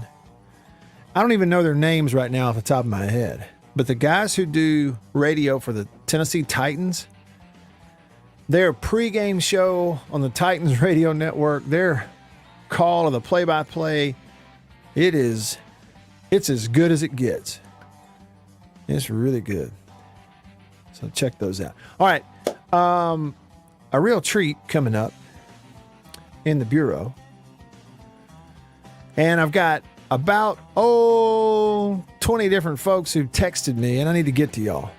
We'll do all of that coming up next here in the Bureau. Stick around.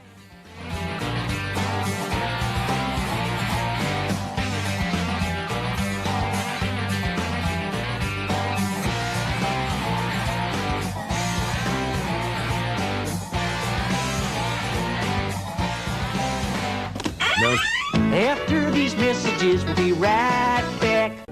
Better buy bird's eye.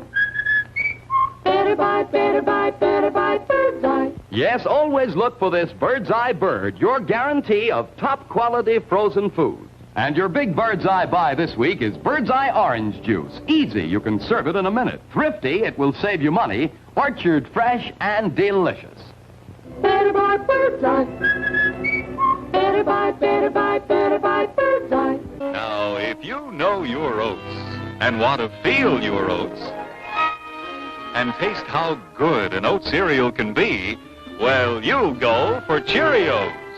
Great way to start the day with really great eating. That's Cheerios, one of the few foods made from oats. The tasty cereal grain everyone should have at breakfast. Crisp and golden as only a toasted oat cereal can be. And nourishing? Why, a Cheerios breakfast gives you the power protein that grown-ups need to help stay trim and youngsters need to grow on. Toasted oat goodness, toasted oat flavor, a delicious power breakfast. That's Cheerios. Let me tell you about an ice cream can't be beat. The very best tasting you can eat. It's Meadow, Meadow, Meadow, Meadow Smooth Freeze Meadow Gold. Go to your ice cream man today, and here's the word that you should say. Oh, give me Meadow, Meadow, Meadow Smooth Freeze Meadow Gold. And remember, folks, Meadow Gold is mighty good. For double enjoyment, reach for Beech Nut Peppermint Gum. It sparkles your smile, your breath, your whole sense of enjoyment. Beech Nut Peppermint in the familiar yellow pack. 6 o'clock, dinner time. Thank goodness for Jello instant pudding. Yes, thank goodness for Jello instant pudding. The terrific busy day dessert you can make at the very last minute. See how quick and easy. Just add it to cold milk and beat it up. That's all. By the time you're ready to eat it, it's all ready for you. Jello instant pudding, made by the famous Jello folks. So creamy, so nourishing, so delicious. No other instant pudding is quite the same. Stock your shelves with all 7 flavors. The good busy day dessert. Jello instant pudding.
cold is he? It's the Matt Wyatt Show. Nobody breaks down quarterback play better than him.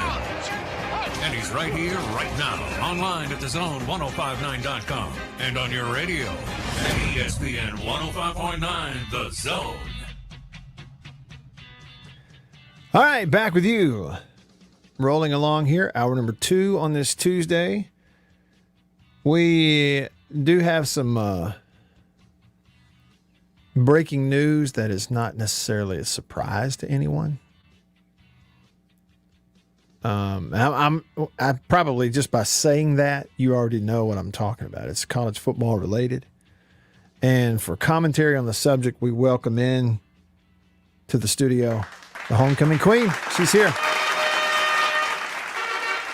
Take a bow, Annie. Hello. That always makes me laugh. Well, it's so funny. I'll be honest. Hail to the queen.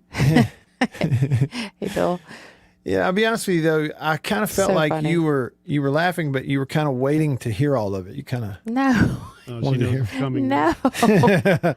No. No. The news is that the Big 12, the Pac-12, and the ACC have announced officially this alliance of these three conferences are forming an alliance. And I What? can't help but think about The Office. Oh. Remember when Jim tricked yeah. Dwight into thinking they were forming an alliance? Yeah. Wait, so what? Or maybe it was Dwight. No. Went to Jim and said something about. No, go back to the news. Okay, Big 10, Pac-12, and ACC. Trying to understand. Their alliance will include scheduling components for football and men's and women's basketball, designed to create a new interconference schedule of games, enhancing their opportunities. The scheduling alliance will begin as soon as practical while honoring current contractual obligations. That's according to Brett McMurphy. Sounds like they're just upset that they can't be in the SEC. What do you think? It's a little bit of a move. Yeah. Yeah. It's a little bit of a move in response to the SEC expansion and bringing in Texas and Oklahoma. Yeah, well, that's obvious. Yeah. Yeah. They're whining. That's kind of what it is. Who cares? Well, when I saw it, I'm like, what's the big deal? What does it really change?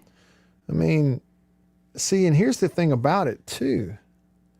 Here's, for instance, the commissioner An of alliance? the Pac. Yes. But not a new conference. Not a new conference. They're announcing an alliance. They're going to schedule games against each other. They're just announcing they're best friends. They want everybody to know it. Well, and the commissioner of the commissioner of the Pac-12, Klyakov is his name, and here's a quote: "There's no contract, there's no signed document, and there doesn't need to be." Well, then I think there doesn't need to be an announcement. Then what's the press release about? Irrelevant. I mean, what in the world is this?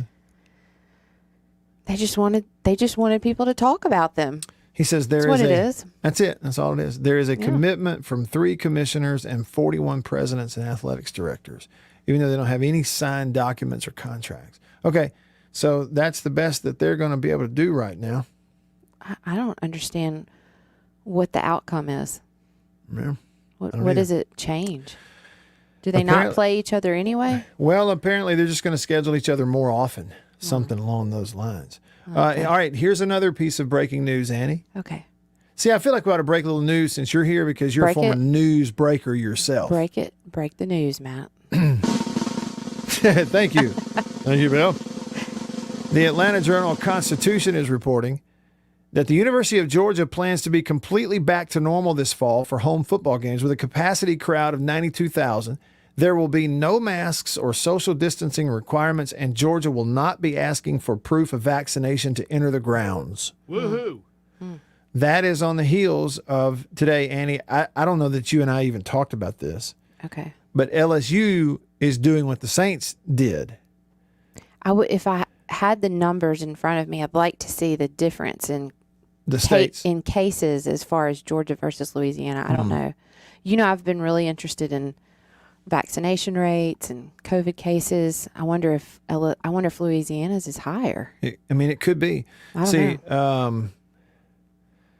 The statement from LSU The policy is going to begin effective their first home game, September the 11th, when they play McNeese State.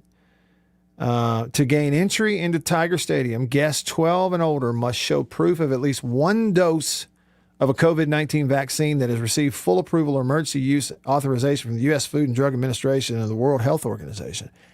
A vaccination card, a photo or photocopy of a vaccination card. Photocopy? So anybody can just make one up. You can photocopy anything. Hold the phone. I didn't read that paragraph the first time I talked about this story. Or a photocopy. Give me a break.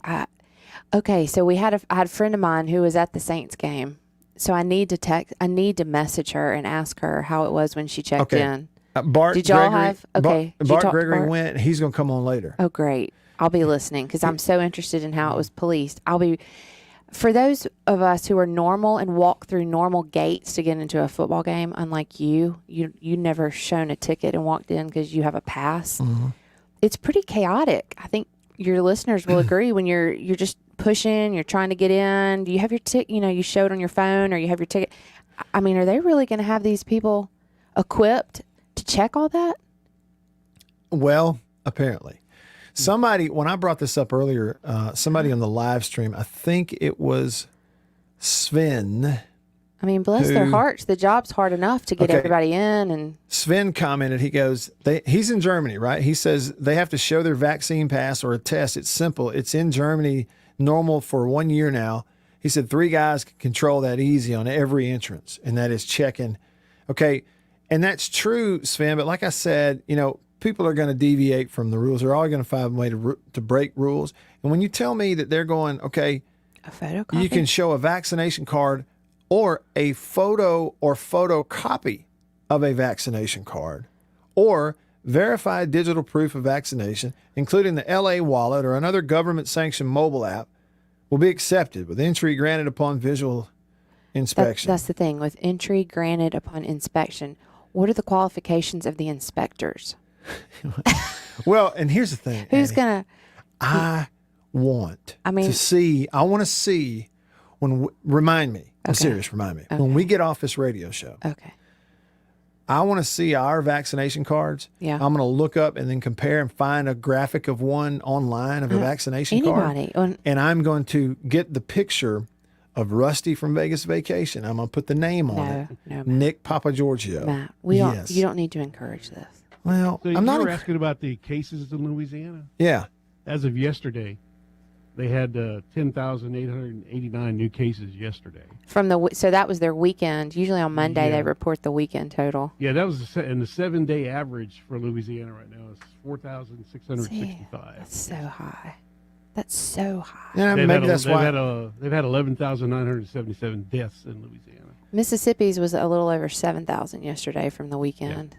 So I mean, I saw where Parrish Alford, who's been on the show, he's a friend of mine, friend of the show. He's in a role now for the Northeast Mississippi Daily Journal covering Ole Miss and State. Right. He's been at State a little more because State has allowed media to come to football practice. Ole Miss did not. But anyway, I saw where he posted on their Mississippi State discussion. He and Stefan Kreisnick run that for them. He posted it on Facebook that they are today efforting to see if Mississippi State plans on doing this. Or something like that. You hate to knock anybody's efforts of trying to fight against this because there's no playbook or any of these schools to know what to do. We've dealt with it one season. Yeah. Nobody knew it was going to be coming back again. Yeah. So you hate to knock LSU or knock Georgia. I mean, hey, how about this? Like, what do you do? On the Country Please and text line. Yeah. Troll Tide texted and he said, "Oh, Troll Tide." Yeah. There's your first clue. He said, "I'm suspicious that LSU's just doing this to discourage visits from the NCAA." That's great. Had a boy, Troll Tide. I like that one. So I checked the Mississippi cases for yesterday. Weren't they like over 7,000? 7,249. Yeah. Well, I remember. The average 7-day is 3,500. Yeah, so it's a little less than Hey, Louisiana. and y'all, wouldn't you say, I mean, it's a matter of opinion, but I think I know the answers. Wouldn't we all feel totally different about this second go around with it if this one weren't getting after children the way that it is. You know my feelings on it. Yeah. When you have a child who's under the age of a vaccination rate, this is a whole new ballgame. That's it. I mean, you know, if your kids are teenagers and they're vaccinated, and although, side point, I mean, people are getting it with the vaccine, but it is lessening it. It's a whole new ballgame. If you've got a child who cannot get a vaccine. Right. You know, and for us, she's 10. Right. And so you're just going, well. No. We're they're going vulnerable. cautious here. They're vulnerable. Yeah. Right. They had the Pfizer guy on this morning, and he said they're working right now on a vaccine for children under 11 down to like 3 years old. Bill, I saw that. I was very interested in that. Real interesting what he had to say about it. You can ask Matt. I've been completely nuts about it, actually. Andy texted and said, hey, Matt, my vaccination card has my name, birthday on it. I would imagine if they have a photocopy, they'd have to have their government ID too and make it match. He says, that being said, you're right. It's hard to police a photocopy. That's my thing. I just, when you read photocopy, I thought, what? I mean, at least make the thief or the crook go through the process of forging are you calling card. It a COVID crook now? Yeah, Coco crook. Coco. I got 100 copies out here on my machine right now. You guys need one? I'm saying at least make them go to the effort to forge the card itself. Don't just see. I got it right here on my phone. Took a picture of it. See, I'm good. I'm vaxxed. Oh gosh. Meanwhile, excuse me 1 second, sir. You know, that's how. Ooh. It's scary. I'm skeptical. I hate to say it, but can you be a But they are an trying. Optimist? They are trying. Can you be an I optimist guess, while being a skeptic all at the same time? Yeah, I think that's what I am. I think so. Yeah. A skepticist. I'm nice, Bill. Easy for you to say. Y'all stick around. There's a lot of... After these messages, we'll be right back. For double enjoyment, reach for Beech Nut Peppermint Gum. It sparkles your smile, your breath, your whole sense of enjoyment. Beech Nut Peppermint in the familiar yellow pack. Jeans do come true. Blue Delta Jeans makes the best fitting, most comfortable jeans in the world. Let's dive in and see what we have here. Do what I did. Visit BlueDeltaJeans.com. Find your fit. Just for my listeners, enter discount code Matt Wyatt. Just answer the questions. BlueDeltaJeans.com. Answer the questions. Use this code. Use the code. You're going to get a discount. They are the most comfortable jeans I've ever worn.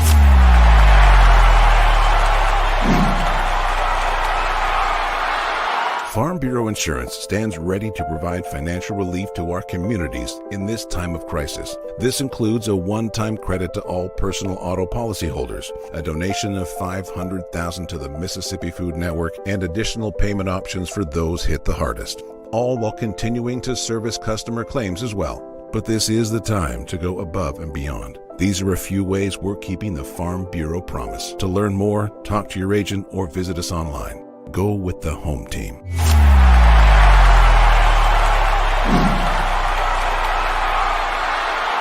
Hey, y'all, let me tell you a little bit about C Spire. New stuff in 2021, including 5G coverage. If you go to their website right now, cspire.com, you're going to see their no bull, which, by the way, I love the Super Bowl ad with the slow motion bull. You're going to see that on the website. But look, they're right. There's been a lot of bull over the years in your wireless bill, depending on if you know who you were with. And my experience with C Spire is just like they say, there's no bull. I know what it's going to cost me each month. I know what my coverage is the number one coverage in Mississippi, period, the number one network. And they've got 5G phones that are 5G ready. Now, I have the new iPhone 12 Pro Max, got it at C Spire, went and did curbside at my local C Spire location and did the exchange where I traded in my old one, got the new one, and it's 5G capable. And we've got 5G coverage in parts of Mississippi, and it's just growing by the day. So you really ought to check that out, okay? And in terms of the new phones, you got deals going on those as well. Find those out at cspire.com. C Spire, customer inspired. After these messages, we'll be right back. Every farmer understands their farm can't thrive without some good partners like sun, soil, and rain. And farmers in North Mississippi also rely on another important partner, Mississippi Land Bank, because land and farm financing are Mississippi Land Bank's primary focus. We've grown alongside these farmers' crops for more than 100 years. We understand what a farmer needs, and we know the lay of the land in North Mississippi, and that's where I stand. A lot of people in the equipment world, things kind of go in trends, I guess, if you want to say it. So kind of the first big thing that we look at when we start evaluating our business is going to be our turf equipment. That's kind of the first big push, because once everything, the water dries up and the grass starts growing, this is what everybody's looking to get. We carry the new Wright stand-up mower. Doesn't look like much, but this thing is, and it costs just as much as zero turn. Not a cheap unit at all. I mean, if you go out there and look at that zero turn, this thing right here, I mean, it's got all your components from your big pumps to your commercial engine to your large steel deck. And these guys were the first ones to make the standard mower. Better buy Bird's Eye. Better buy, better buy, better buy Bird's Eye. Yes, always look for this Bird's Eye Bird, your guarantee of top quality frozen food. And your big Bird's Eye buy this week is Bird's Eye Orange Juice. Easy, you can serve it in a minute. Thrifty, it will save you money. Orchard fresh and delicious. Better buy Bird's Eye. Online at 1059.com and on your radio at ESPN 105.9, The Zone. Back. All set to wrap up hour number 2 of the show here. Yes, the homecoming queen's with us in the Bureau, in the Farm Bureau Insurance Studio. Farm Bureau, go! With the home team. But hang on. She doesn't want to be on camera, so if you're on the live stream, you're out of luck. You have to look at me. You can't see her. You can't hear her and her thoughts. She's not interested in being on camera. I'm not really either, but kind of is a requirement. And the difference is I don't care what I look like or what anyone thinks about that. When did you last shave? It's been a while. I'm stopping shaving. I'm What? serious. You can't grow a beard though, Matt. It's splotchy. Well, we're gonna find out. I'm tired of shaving. I'm tired of shaving my head. I'm not doing any hair cutting and shaving for a little while. I'm taking a break from it. No. I I'm was wondering serious. that when I saw you Saturday, I was wondering about all that stubble. I'm sorry, Bill. There's really no thing Of course, behind. I have a beard, so I can't really say much. I go in spurts. Like, it's kind. Here's the thing. Matt It is a can't chore. grow a beard. Matt can't grow a beard, Bill. It's a chore that you get in this routine of you shave every day, and then for me, I take out the clippers and buzz my head, once every so often. I'm tired of doing it. I'm taking a break from it for a little while. That's all. I just don't want to do it. Okay. I need some time off. We need pictures there. Okay. I'm just. You have my phone number. Text me pictures. Yes. I've got no response to this. It's just the truth. I'm just tired of doing it. I'm not doing This it is anymore. not that. What is it? Where they no shave? No, is it no shave November? Where people do that? Yeah, I don't participate Well, this is in things like August. that. This is August, and it's hot outside. You need to shave. There are things I don't participate in. One are these social trends that pop up. No shave this or this challenge or that challenge. I don't participate in those. Ice water. You did that once. You did the ice water thing. That was for a good cause. I did it once because someone, namely the person I live with, talked me into it. Well, somebody challenged you. I thought it was nice. Okay. It was a good cause. Well, and that was many years ago. Yeah. But anyhow, those kinds of things I don't. Here's another thing I don't participate in. When people tell me what to wear. Fashion rules. I know. I ain't doing it. And white after Labor Day, all these things. Yeah, I know. Which makes no sense. Don't get me started. I'll use that all the time, explaining to people how stupid that stuff is. Don't get me started. But also, hey, Ole Miss is wearing white after Labor Day. That's on their okay. On their all right.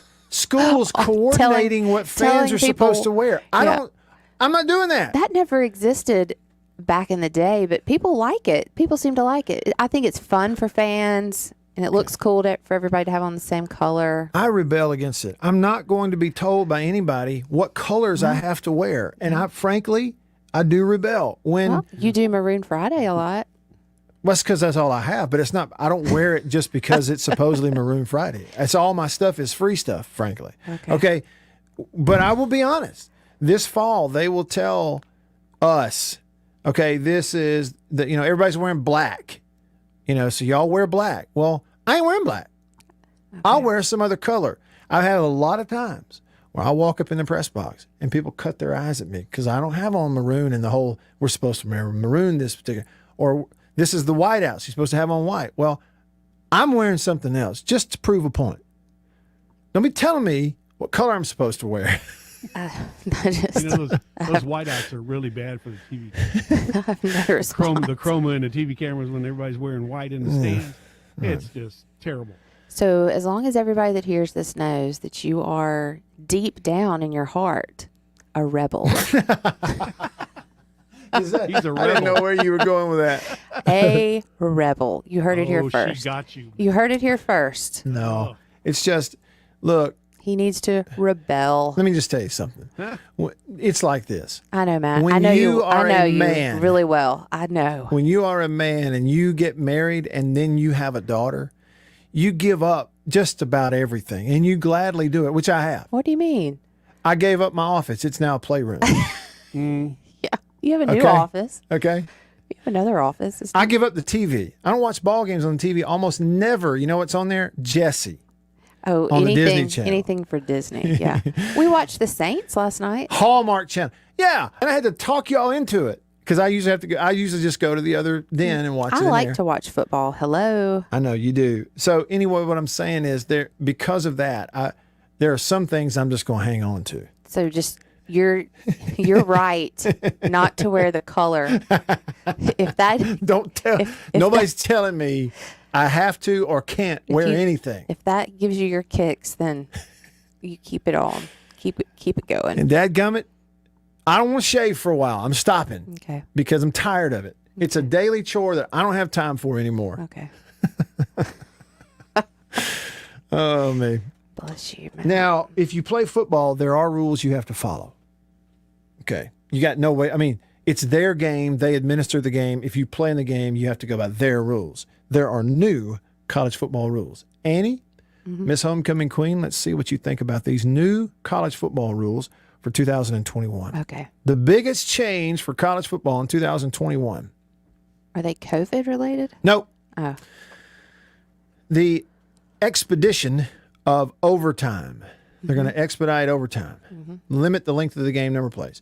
Teams will now be required to run a 2-point conversion play after a touchdown beginning in the second overtime. It used to be the third. Used to be, overtime. First overtime you score, kick, extra point. Score again, kick, extra point. But the third time when you score, you got to do a 2-point conversion. Now it's going to be the second one. All right. Also, after the first overtime touchdown. Well, I'm sorry. No, let me back up. The new rule also says that after the third overtime, teams will not get the football on the 25-yard line. They will put it on the 2, and it'll just basically have alternating 2-point plays from the 2-yard line. What? That's the new overtime rules in college football. So if we go to 4 overtimes, we've had 4 overtime games. I sat through the Ole Miss Arkansas 7 overtime. I think it was 7. Wasn't it was 7. I mean, I was a student, and I just remember thinking, you sat through the whole thing. Yes. People had it. Yeah. The big joke was that the student section at Ole Miss had sobered up by the 7th overtime. By the time the game was over. I mean, it was like, wait, what? It really was a giant letdown for the Ole Miss students. What do you think? I mean, what do you think? The on the 2 is a little weird. Hey, did you know that on the 2 is a little weird? A few years ago, in baseball, Tulane had a walk-off win over Ole Miss in baseball. Walked it off at Ole Miss. I tweeted something like, I thought it was funny at the time, it was years ago, and I tweeted something that said, great, just what Ole Miss students need, another reason to drink. Oh, man. Getting walked off. I don't remember you doing Well, guess what? Ross Bjork was the athletics director at Ole Miss at that time. Got really, apparently angry about it and told some people I worked with, hey, you tell Matt, I don't want him coming over here anymore. I don't want him coming over here. Yeah. Wait, I remember. This is coming back now. This is coming back. And what happened is, I think a day later, Ross was like, oh, whatever. I didn't mean that. That's no big deal. But at the time, it was pretty. I feel like he was just pretty mad because Ole Miss lost, don't you think? He was. It was the timing. He was of really it. reaching there. It was the timing of it. It was really, yeah. It was a sore spot. And sometimes you have impeccable timing. Yeah. Yeah, I've outgrown the send out Twitter funny stuff. Okay, so there's more rules, by the way. Oh, okay. Who decides that all these need to happen? Rules committees, coordinator of officials, who's now Steve Shaw. He's the national coordinator of officials. He used to do it for the SEC. Okay. But anyway, so there's you used all the to have overtime rules. the team area of the bench, which nobody other than team members could be in last year because of COVID. They expanded it from the 15-yard line to the 15. Mm-hmm. So it's this huge area. You couldn't go in it if you weren't on the team. Now they've moved it back to the 20, so it's a little bit smaller team area. But coaches are going to be flagged for unsportsmanlike conduct penalties if they leave the coach's box now. So when, players get on the field, leave the team area, like the players go out, they're out there, either between a play or getting ready to start one. If the coach walks out on the field, they're supposed to call right there, boop, 15-yard penalty. Mm-hmm. Better stay on the sideline. That's new for this year. Well, what pushed them to that? Did a lot of them run on the field? Yeah, coaches run out there and holler at officials, and they're supposed to stay on the sideline. What's the coach's box? The whole team area? Yeah.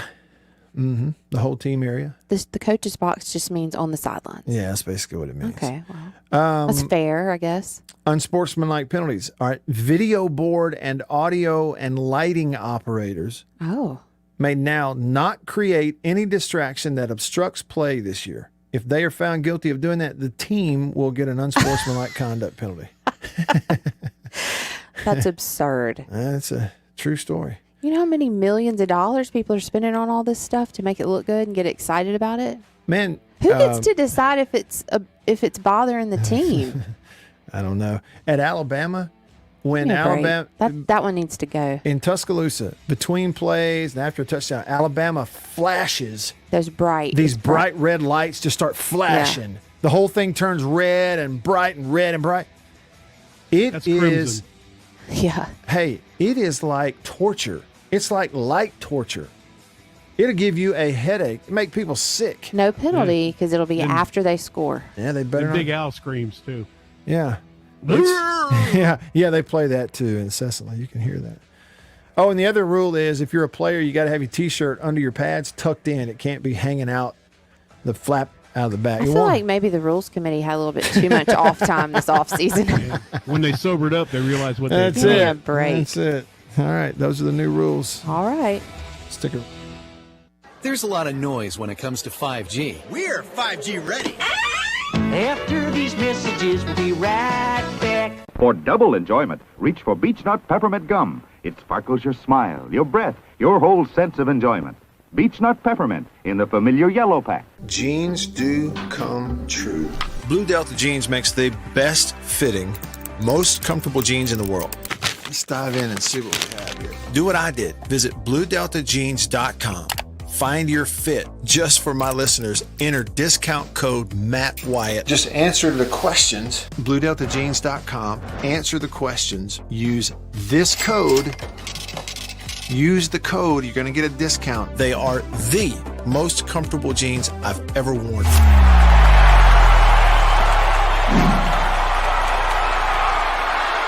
Farm Bureau Insurance stands ready to provide financial relief to our communities in this time of crisis. This includes a one-time credit to all personal auto policyholders, a donation of $500,000 to the Mississippi Food Network, and additional payment options for those hit the hardest, all while continuing to service customer claims as well. But this is the time to go above and beyond. These are a few ways we're keeping the Farm Bureau promise. To learn more, talk to your agent or visit us online. Go with the home team.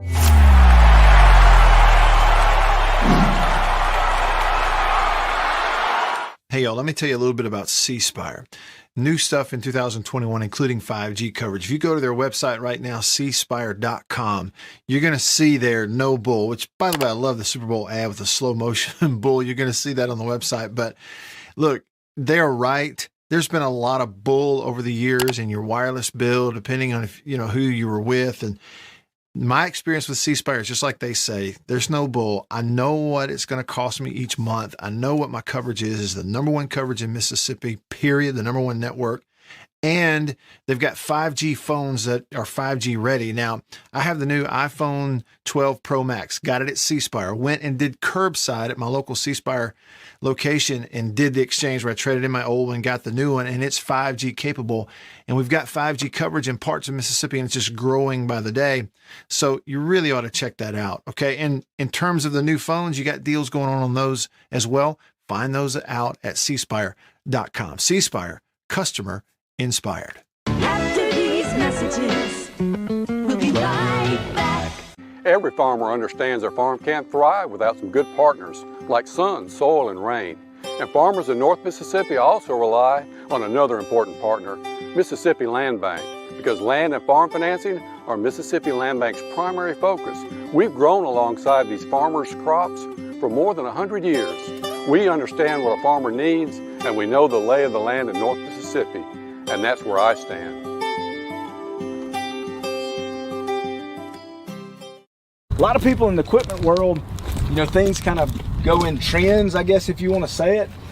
So kind of the first big thing that we look at when we start evaluating our business is going to be our turf equipment. That's kind of the first big push, because once everything, the water dries up and the grass starts growing, this is what everybody's looking to get. We carry the new Wright stand-up mower. Doesn't look like much, but this thing is, and it costs just as much as zero turn. Not a cheap unit at all. I mean, if you go out there and look at that zero turn, this thing right here, I mean, it's got all your components from your big pumps to your commercial engine to your large steel deck. And these guys were the first ones to make the standard mower. Better buy bird's eye. Better buy, better buy, better buy bird's eye. Yes, always look for this Bird's Eye Bird, your guarantee of top quality frozen food. And your big Bird's Eye buy this week is Bird's Eye Orange Juice. Easy, you can serve it in a minute. Thrifty, it will save you money. Orchard fresh and delicious. Better buy bird's eye.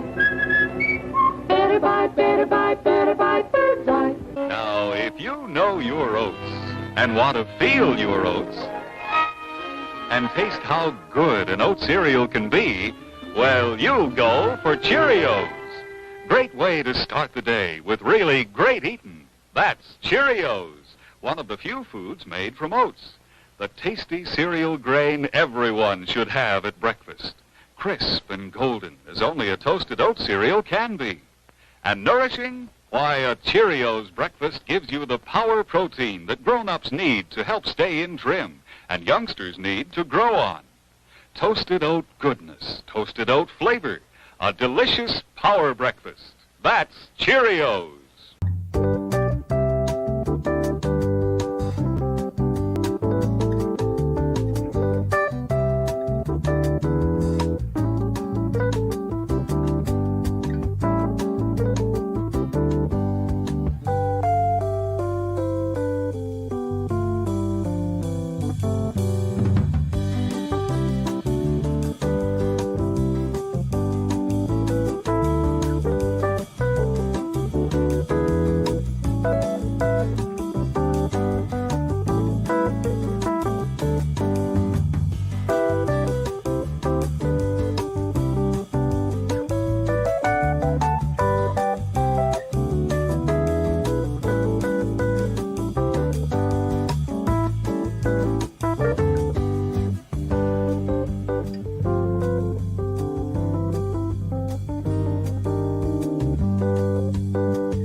Sports from around the world and right here at home. Streaming to you at thezone1059.com and on your radio on ESPN 105.9. The Zone.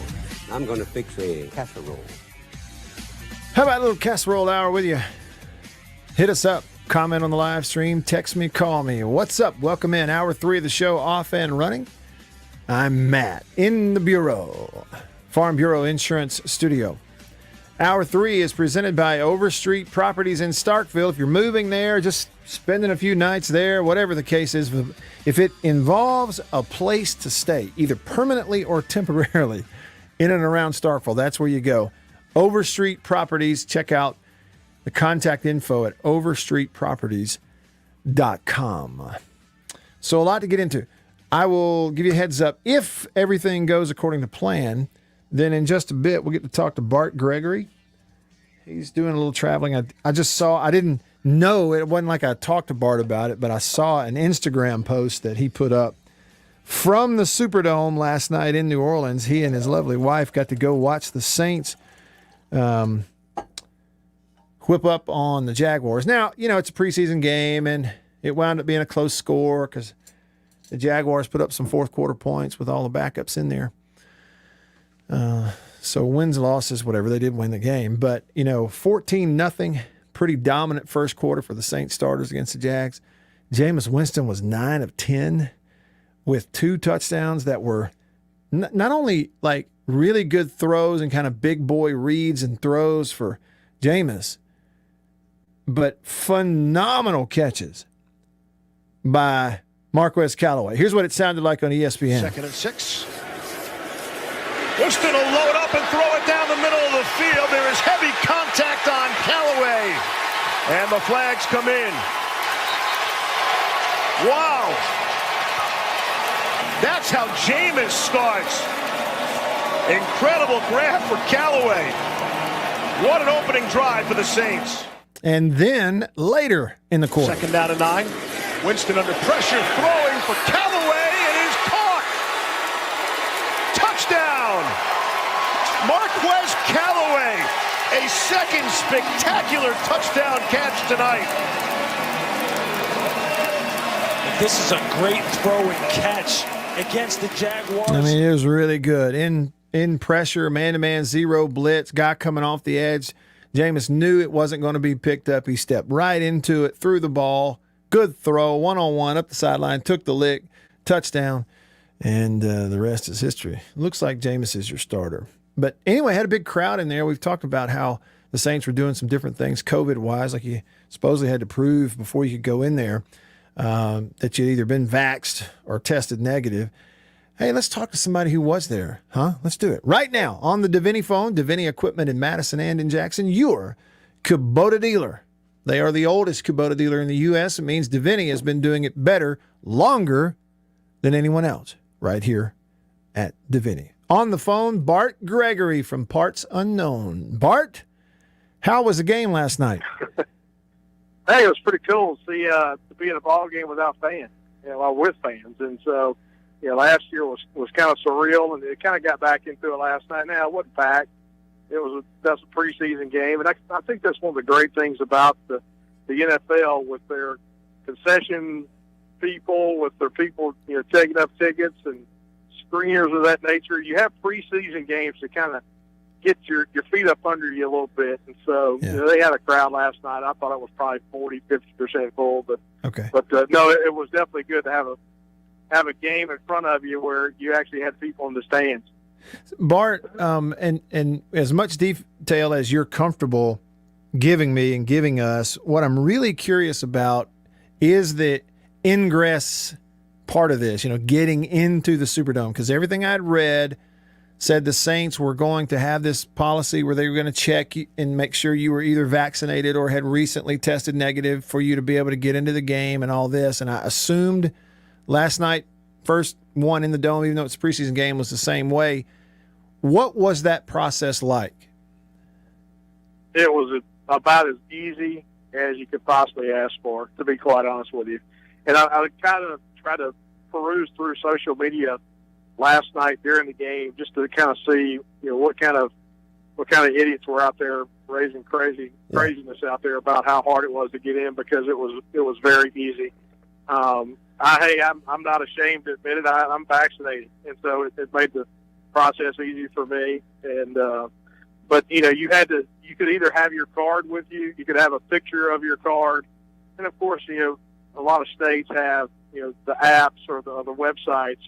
Louisiana has a portal where they have your vaccination records. Mississippi has the ID Notify that you can go in and your vaccination records are there. I just screenshotted it, showed it to the nice lady, and come on, he ain't come through. Mm-hmm. Now it was a very easy process. It was just another layer, and that was to get into the Champion Square. They extended the perimeter out, and then when you got to the actual gate, the ticket, the ushers and people were there to take the ticket. But the thing about, and I thought where LSU is going to do something very similar. Where they announced that this morning, and the thing that makes it different. And I've been going to Saints games for a long time, and people ask the question, man, how can the Saints figure it out as well as they do? And sometimes you have troubles going into college venues. The thing you have to think about with the NFL, with the resources of the NFL, the backing of the NFL, with the NFL teams as well, is it's almost like an apples and oranges situation, because they have an overabundance of personnel. They have an overabundance of technology that is there to make that process go easy. So, when you go to a college game, if you go to an LSU game and you sit there and say, man, it took a little bit longer to go, you are dealing kind of an apples and oranges situation with the NFL. Sure. Bart Gregory on your radio. He's with Mississippi State, and you see and hear him on the SEC Network Plus for Mississippi State sports. You hear him pregame, postgame, Mississippi State football on the radio, so he's everywhere. Has an outstanding podcast with Charlie Winfield called Out of Left Field. Check that out if you haven't already. But we get to talk to him a little bit. Bart said, no, he's traveling, but went to the game last night. And Bart, the way I knew that you went is I follow you on Instagram, and you posted a picture of you and your lovely wife outside the stadium, and you are amongst us, those of us who have outkicked our coverage. I think you know that. Well, I think she'd tell you the same thing. So, well, hey, facts are facts, man. Nothing wrong with that. Shoot. No, man, we had a good time last night. We went down, and that's the great thing about about New Orleans is it's so close to just about any part of Mississippi. And so I think that's one of the reasons they have such a great fan base. And we never have a chance. When we're traveling, we're doing ball games. Hey, we've got under 2 weeks now to football starts, and so we just kind of decided on a whim to head down that way, and we had a good time. Well, and I was going to ask you, I don't know that I've ever really talked to you about it. I know I've seen you've gone to a bunch of Saints games just in talking to you over the years. Do you identify as a Saints fan? Yeah, I do. I mean, I guess I do. I'm not one of these guys that projects everything out on social media, and but I've always been somewhat of a Saints fan, and I think as I have gotten older and the Saints have gotten better, that I have matriculated more into that area. So, of course, I follow all our NFL guys, and I think I'm like a lot of people in the state of Mississippi. When Dak went to the Cowboys, I'd never been a Cowboys guy at all, but I watch the Cowboys play every Sunday now. So, sure, I've always been somewhat of I'm not a diehard NFL fan, but I really enjoy it a lot. I think their product, they figured it out, man. As far as game times, as far as just everything about the NFL game, they have figured it out. I got to go several years ago, the last SEC championship game in the Georgia Dome before they tore it down. It was Alabama, Florida. And we spent the night, and the very next day in the Dome, it was Falcons and Chiefs back when Alex Smith was the Chiefs quarterback.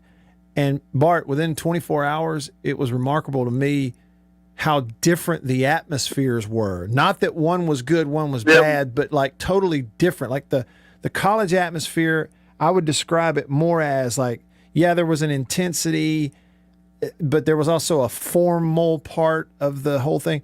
Man, the NFL game the next day was like people in jerseys and jeans and a party. And every time out, there's dancing and laughing. And I mean, it was a party. The NFL game was.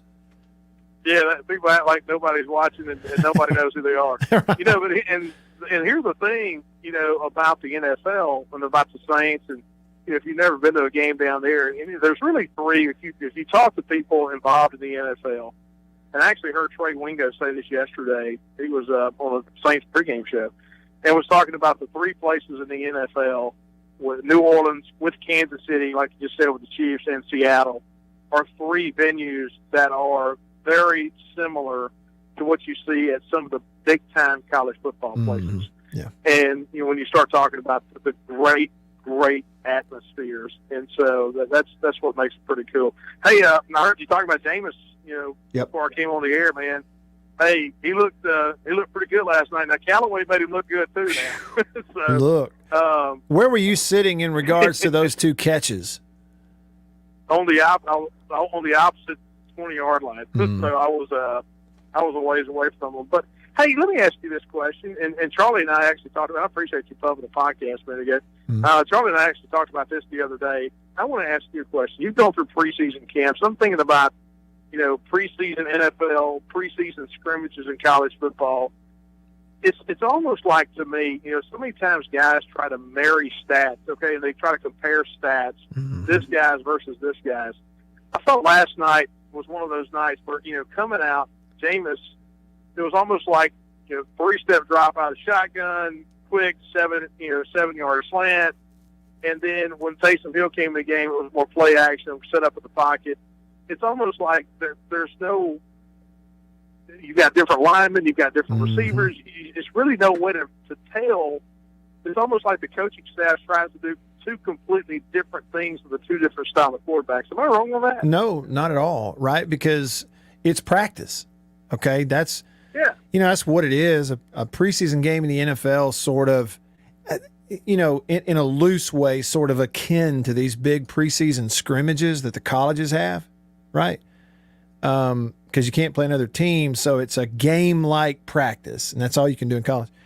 And what you're trying to do is you're working on things you need to get better on, and you're trying to get film of people. Does that make sense? So, absolutely. So if you are the Saints and you're trying to evaluate two players that are close to each other in a quarterback competition, well, that means that they may be two individuals that have different things they need to work on, different things they need to prove they can do, and so they get a different set of play calls. Not to mention they're playing with different personnel, so that's why the preseason stats, scrimmage stats, all of that, you have to be really careful looking at that stuff because it can fool you, I guess that's the way I would answer it if that makes any sense to you. Exactly. Like Taysom Hill last night. I mean, you know who Taysom Hill is, and we saw him just a little bit last year when Drew Brees was hurt, and we saw what made him successful. And as a guy that's in a drop back style in the pocket, looking deep over the middle of the field, he's not that guy. But that was almost like every play call last night was that. I guess just trying to see if the improvement is there and to work on the deficiencies. Yeah. And so that's why I never put any stock whatsoever in preseason stats as far as what a quarterback does. I tell you what I put a stock in, Bart, is the way that offensive line plays for the Saints. They're number one offensive line. Oh, yeah. They so overmatched on the line of scrimmage when the first string was in there in the first quarter. The Saints really overmatched Jacksonville, offensive line and defensive line. And I think that's where the Saints are going to be. Everybody's talking about, you lose Drew Brees, well, there goes the franchise, Yeah. But at the end of the day, what it was, the fifth best defense last year in the league.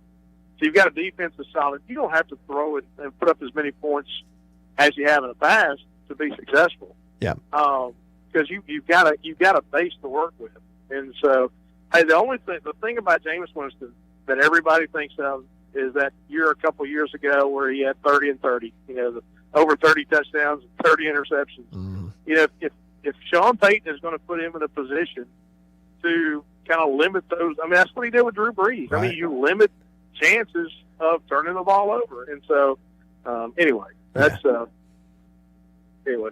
Hey, I can't believe that. We can now say we play next weekend. I know. Isn't that fun to say? Oh, man. I mean, it's not 3 weeks. It's not 3 weeks. It's not 2 weeks. It's not 4 weeks. We say next weekend. Next weekend, 11 days. It's like I was thinking about it.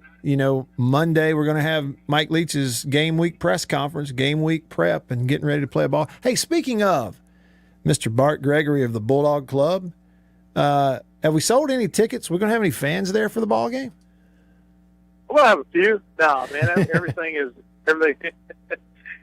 going well, man.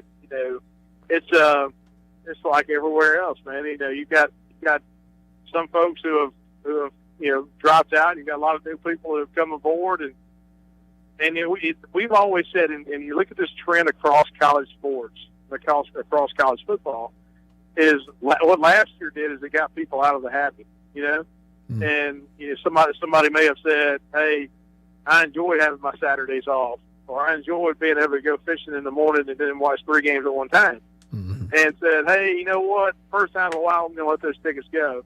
But I've got a feeling, man, once the tailgates start happening, once everybody starts talking about the fun times that they had in Starkville and Oxford and Harrisburg, I think you're going to get a lot of those people coming back saying, you know what, you just can't replicate it sitting on the couch. No doubt. Hey, and Bart, speaking of tailgates, so I got a box delivered to my house this week from Country Meat Packers on Highway 49 in Florence. And I opened it up, and it had that dry ice in there. Like it's so cold, if you touch it, it feels like it burns almost, And I took it out, and, okay, there was pork chops stuffed with crab meat. Those are phenomenal. Yeah, and my producer Bill has had those before. There's pork chops stuffed with sausage, which I've had, and then something I had one time back when just before Mississippi State made it to the finals against Vanderbilt in Omaha. It is the pork loin stuffed with mac and cheese and wrapped in bacon. Have you ever had that? Yes, sir. And I've got it multiple times. Henry knew what he was doing when he sent that home with me the first time, because he knew I'd be a return customer, and I have been a return customer. And hey, Matt, here's the thing, and I don't want to, I don't want to pub somebody because they're a sponsor of your show. The product's it's just better than anything out there. Yep. It's just a good product. I mean, that's one of the great things about it. It's a good taste. It's a good product. It's a Mississippi-made product, and you just don't get any better people than the people down there. No. And so, man, that's what makes it so great to me. And that's what we always eat at our house, not because of the good people, but it's the best product, the best sausage you can possibly eat. And there's no doubt about it. There were some new hats in that box, and I put one on. I was wearing it the next day, and I realized I sniffed it, and it smelled like the butcher shop down there at Well, yeah, so that's the thing. Mallory graduated last year at State, Henry's daughter Mallory, and now she's involved in the company, and so she's dressed the place up a little bit now. I'm telling you, she's getting those cool hats and doing a lot of cool things down there, and so yeah, it's pretty fun to see. It is. Hey, Bart, I want to tell you, White Denzel texted me on the Country Pleasing text line. Speaking of, he says, will you let Bart know that we appreciated him coming to our cabin at the fair, at the Neshoba County Fair a few weeks ago, and that it meant a lot for him to come by and see us. So you were down there politicking, huh? Shaking hands. Man, yeah, and I ate 2 big old helpings of pulled pork at their cabin too, and yeah, I was in there for 3 nights. We had a great time. I love the Neshoba County Fair. We've got a cabin down there and have a great time. And so yeah, it's a great place to politic, great place to eat. And so you know me, Matt, that's like heaven for me, man. Politicking and eating. I want to go next year, Bart. The only time I've been, I didn't have the best experience because I wound up getting a bad headache, and then I got in my car, and my car wouldn't crank, and I want to go and have a good experience. Hey, it sounded like Mike Leach, real quick, I got about a minute left. It sounded like Mike Leach had a really good time down there. Is that how you would describe it? Yeah, I do a lunch with Coach Leach, a little Q&A deal for a sponsor. It's right that Friday, and it was right after he'd gone on Thursday. And I said, hey, what'd you think of the fair? And he said, let me tell you, they got horse racing, they got country music. Everybody kind of just talks. They're off their cell phone. Count me in. I'm coming back. I'm engaged. I'm engaged in this. I will be back the entire week next year. Yeah, so I'm looking forward to that. Well, the people that took him said that he was genuinely frustrated with them that they made him leave. Like he had to leave to ride home with them, and he genuinely did not want to leave the Neshoba County Fair. And you could see how that would be. Yeah, he was down there with Flint. I mean, he knew a bunch of people. He got down there and realized he knew a bunch of people there. Of course, Flint Minshew was down there, and I think Flint was leading him around. Oh, okay, and I got you. You know you're gonna have a good time with that group. And so anyway, yeah, I think he had a great time. That's what's so fun is if you get in that setting with Mike Leach, you may be 5 hours and you never once talk about football. That's it. And that's what's so fun. I talked to him between drills at one of the practices out at the practice fields last week, Bart, and the entire conversation was about oysters. Now keep in mind, he had just walked away from 11-on-11 team and then was getting ready to do something else. And we talked for 5 minutes and it was about oysters. And what it came down to was he felt like the raw oyster just doesn't have enough flavor. And that's why people put Tabasco sauce on it. Yeah, that's what it came down to. Well, the best one I've heard is the argument between he and Jackie Sherrill about who's better, Robert Earl Keen or Lyle Levin.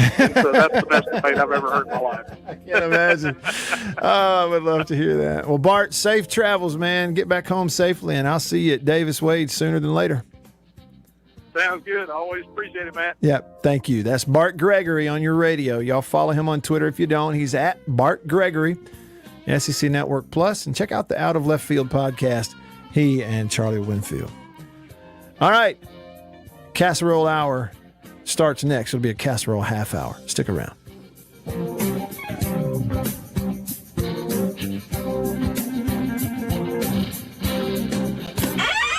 After these messages, we'll be right back. For double enjoyment, reach for Beech Nut Peppermint Gum. It sparkles your smile, your breath, your whole sense of enjoyment. Beech Nut Peppermint in the familiar yellow pack. Jeans do come true. Blue Delta Jeans makes the best fitting, most comfortable jeans in the world. Let's dive in and see what we have here. Do what I did. Visit BlueDeltaJeans.com. Find your fit. Just for my listeners, enter discount code Matt Wyatt. Just answer the questions. BlueDeltaJeans.com. Answer the questions. Use this code. Use the code. You're going to get a discount. They are the most comfortable jeans I've ever worn.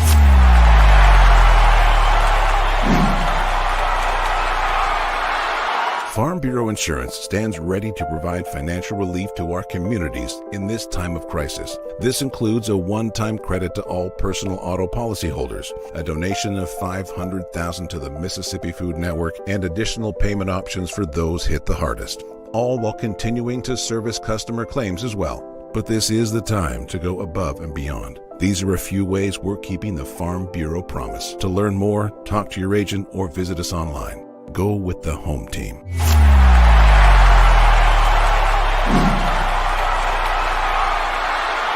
Hey, y'all, let me tell you a little bit about C Spire.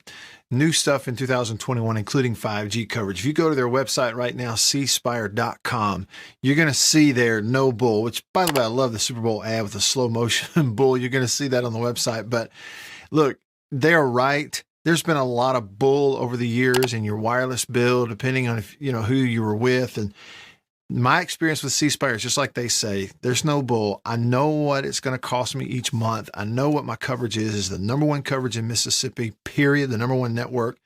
And they've got 5G phones that are 5G ready. Now, I have the new iPhone 12 Pro Max, got it at C Spire, went and did curbside at my local C Spire location and did the exchange where I traded in my old one, got the new one, and it's 5G capable. And we've got 5G coverage in parts of Mississippi, and it's just growing by the day. So you really ought to check that out, okay? And in terms of the new phones, you got deals going on those as well. Find those out at cspire.com. C Spire, customer inspired. After these messages, we'll be right back. Every farmer understands their farm can't thrive without some good partners like sun, soil, and rain. And farmers in North Mississippi also rely on another important partner, Mississippi Land Bank, because land and farm financing are Mississippi Land Bank's primary focus. We've grown alongside these farmers' crops for more than 100 years. We understand what a farmer needs, and we know the lay of the land in North Mississippi, and that's where I stand. A lot of people in the equipment world, things kind of go in trends, I guess, if you want to say it. So kind of the first big thing that we look at when we start evaluating our business is going to be our turf equipment. That's kind of the first big push, because once everything, the water dries up and the grass starts growing, this is what everybody's looking to get. We carry the new Wright stand-up mower. Doesn't look like much, but this thing is, and it costs just as much as zero turn. Not a cheap unit at all. I mean, if you go out there and look at that zero turn, this thing right here, I mean, it's got all your components from your big pumps to your commercial engine to your large steel deck. And these guys were the first ones to make the standard motor. Better buy Bird's Eye. Better buy Bird's Eye. Yes, always look for this Bird's Eye Bird, your guarantee of top quality frozen food. And your big Bird's Eye buy this week is Bird's Eye Orange Juice. Easy, you can serve it in a minute. Thrifty, it will save you money. We have another totally awesome episode for you today. And it's streaming right now online at thezone1059.com and on your radio on ESPN 105.9. The Zone.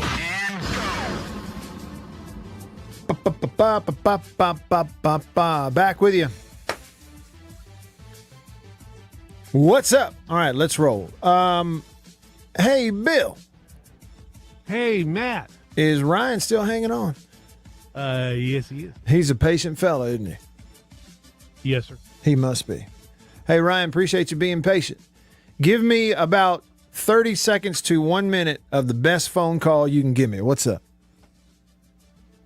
It's me, Matt. Hey, I just wanted to tell you, the best, you were talking about the mac and cheese, and, I just saw the best mac and cheese little recipe. I thought, you get the bacon, and then you get the Kraft mac and cheese, and, you stuff it together, and then you roll it up, and then you put it inside of a brisket, and then you smoke the brisket, and you put the bacon on it, and boom, you got mac and cheese. It's like the new turducken. It's pretty good, but it also will set you back a few on the old weight loss.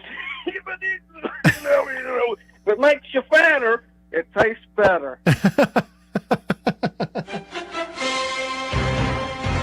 And if Brett Favre was in that, he'd be in heaven. Brett Favre, yes. I enjoy the Madden. Thank you for the call. Thank you for the call. That was worth the wait. I like his John Madden impression. You hear that, Beaver? Turducken. Somebody pass that along to Beaver. I'll let Beaver know. He's probably in the building somewhere right now getting ready for Let Beaver know that is a good John Madden impression. I should have. He was on Fox more than he was in Monday Night Football. I should have played that music instead of the. Yeah. There you go.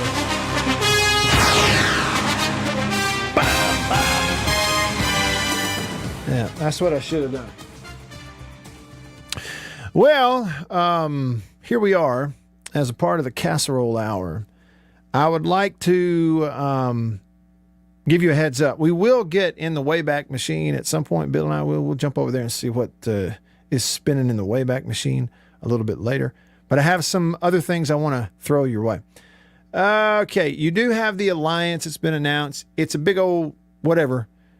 So what? It's not like they are forming a new conference. They're not really changing anything other than they're going to schedule each other a little more often. That is, the Pac-12, the Big Ten, and the ACC are going to schedule each other a little more often in football, men's and women's basketball. That's basically all it is. There's not even a contract. There's nothing on paper. It's just they said they would do it. And so good for them. Scheduling, I like interesting games. Whatever, I'm not criticizing it. They can do what they want to do. Have at it. I thought I would pass this along. Brett McMurphy, bowl projections. Go ahead and make your plans and buy your tickets and reserve your hotel rooms based on these predictions. I'm totally kidding. I don't mean that. All right.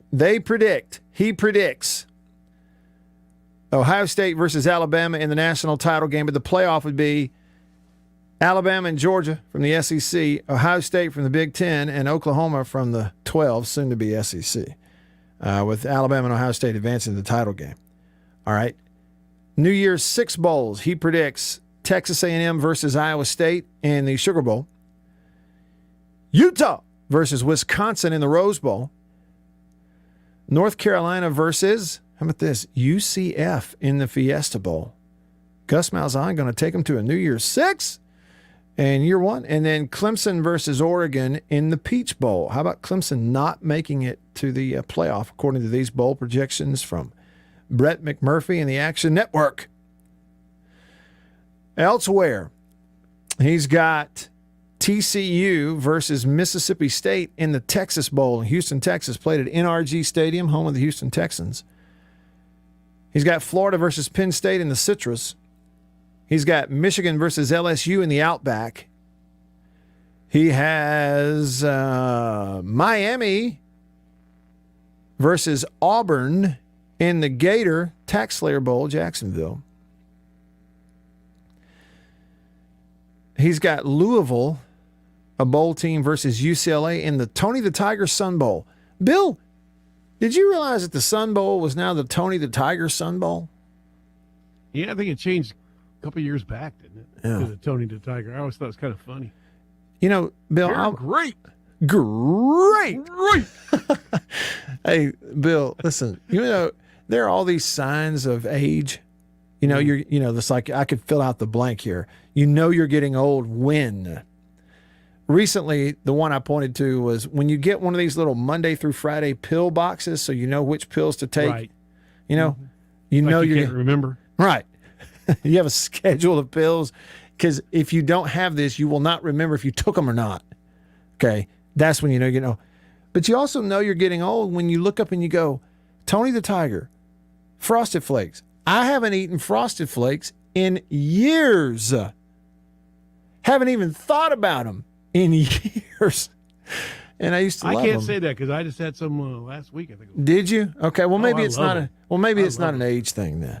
Yeah. Maybe it's not. That and I like Captain Crunch too. The peanut butter flavor. Okay.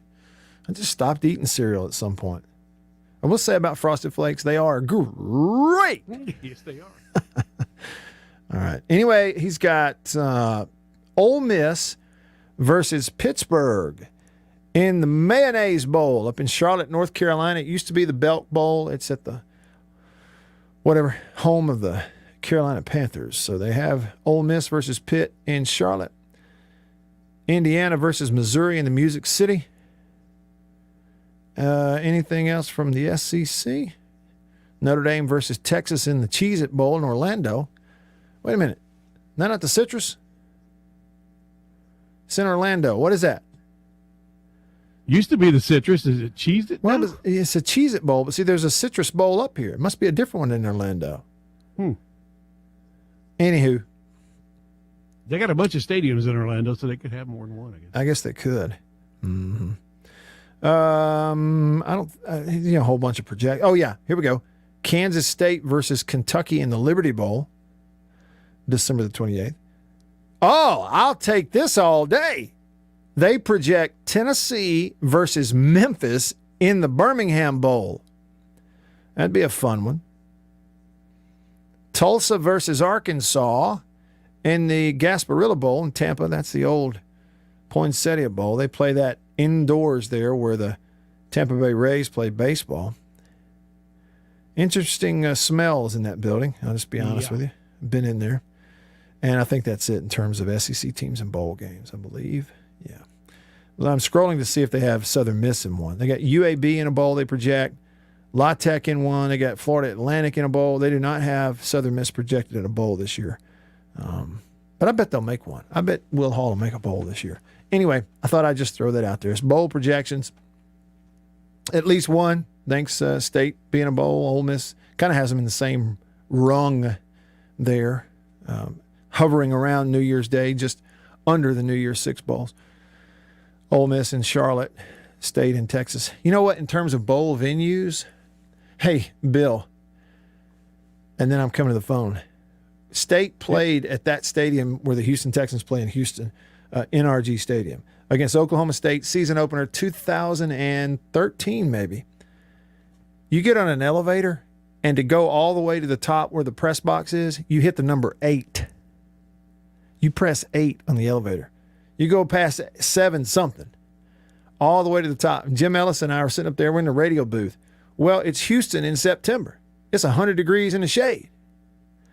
Well, they've got these huge air conditioners up there blowing cold air to cool that whole place. We froze during that ball game. Not so much as a long sleeve shirt, much less a jacket or anything. Right next to the AC. Froze. I'm talking about absolutely frigid. Calling that game in early September in Houston, Texas. Jason in Flagstaff, Arizona, on line 1. What's up, Jason? Jason, you there? Got nothing much. I had a couple of things, and now I've got 3. One, I think Will Hall may end up being the best hire in the state by the time this is over with. But, yeah, he specifically said when he got hired, he wasn't waiting to get quote unquote his players. He's going to figure out how to use the ones he has. I love it. Yeah, another thing was the folks talking about the vaccinated people that can, they still get it and all this stuff. My VA clinic, we started wholesale vaccinating people in February, and as of now, we've had 6 breakthrough cases. And they are all older people who were goofballing around with unvaccinated folks. And the third thing, go ahead. I was just going to say, point blank, the vaccination is doing what it's supposed to do. Yeah, it's rare to have breakthrough cases, and it's even more rare for those people to get bad sick. Yeah, right. But the third thing was Fear the Walking Dead. They went full Western. You'd like it. Oh, really? Okay. Yeah. After about the 3rd season, you'd like it. All right. I'll check it out then. They just went full Western. I'll check it All out. right. Y'all have a good one. Thanks, Jason. Good to hear from you, man. Okay. Anything goes full Western, I will check it out. I'll give it a shot. Tell you what, I'm going to give it a shot next. Over here in the Wayback Machine, we'll see what we have. Today is National Something Day. I intend to tell you what that is because it hits close to home for me. That's all coming up next. Stick around.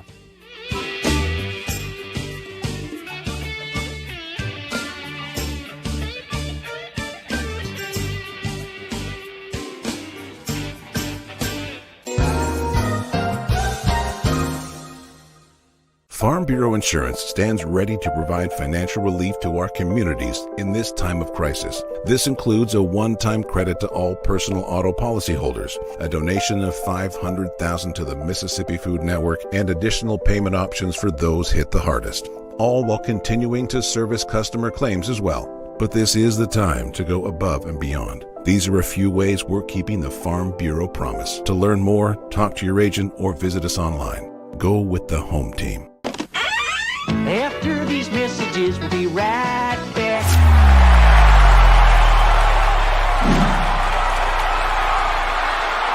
We are about to have a fire and cook some sausage. A country pleasing sausage is outstanding whether you cook it over a fire or in the house. Cook some of this right here. It's green onion flavor. You see that?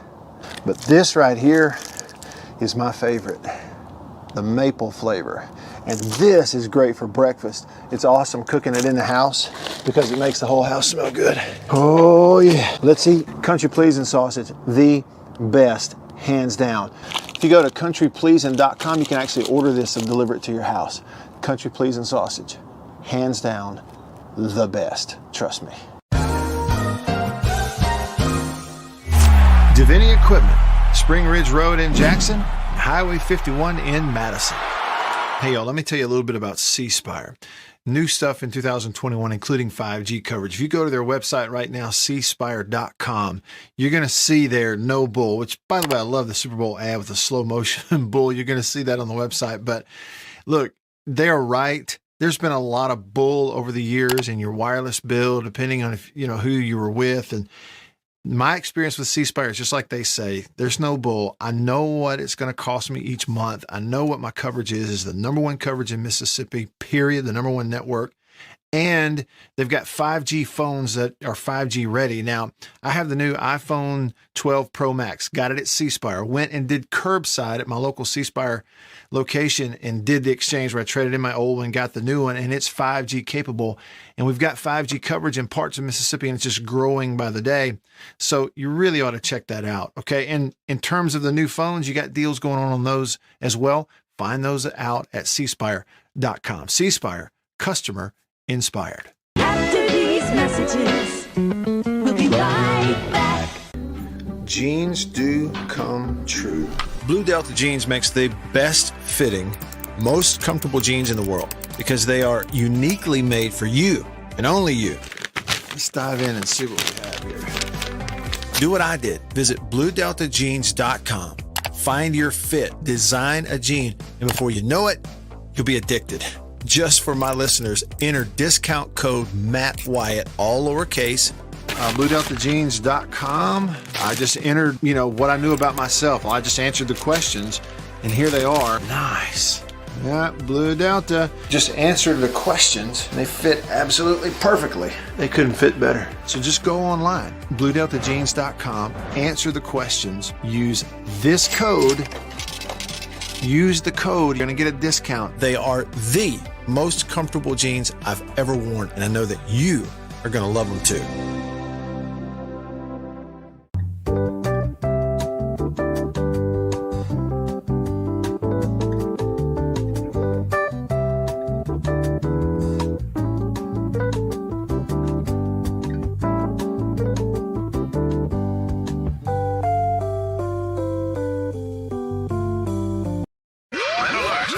Back to the Matt Wyatt Show on the 50,000 watt sports powerhouse. ESPN 105.9 The Zone and streaming. Check it out online now at thezone1059.com. Yeah, today is a day that hits close to home. There's actually a little double meaning in there. Today is National, I said peach cobbler when I was talking to you, Bill. It's National Peach Pie Day. But look, if you're from the South, there ain't no such thing as peach pie. It's peach cobbler. Yep.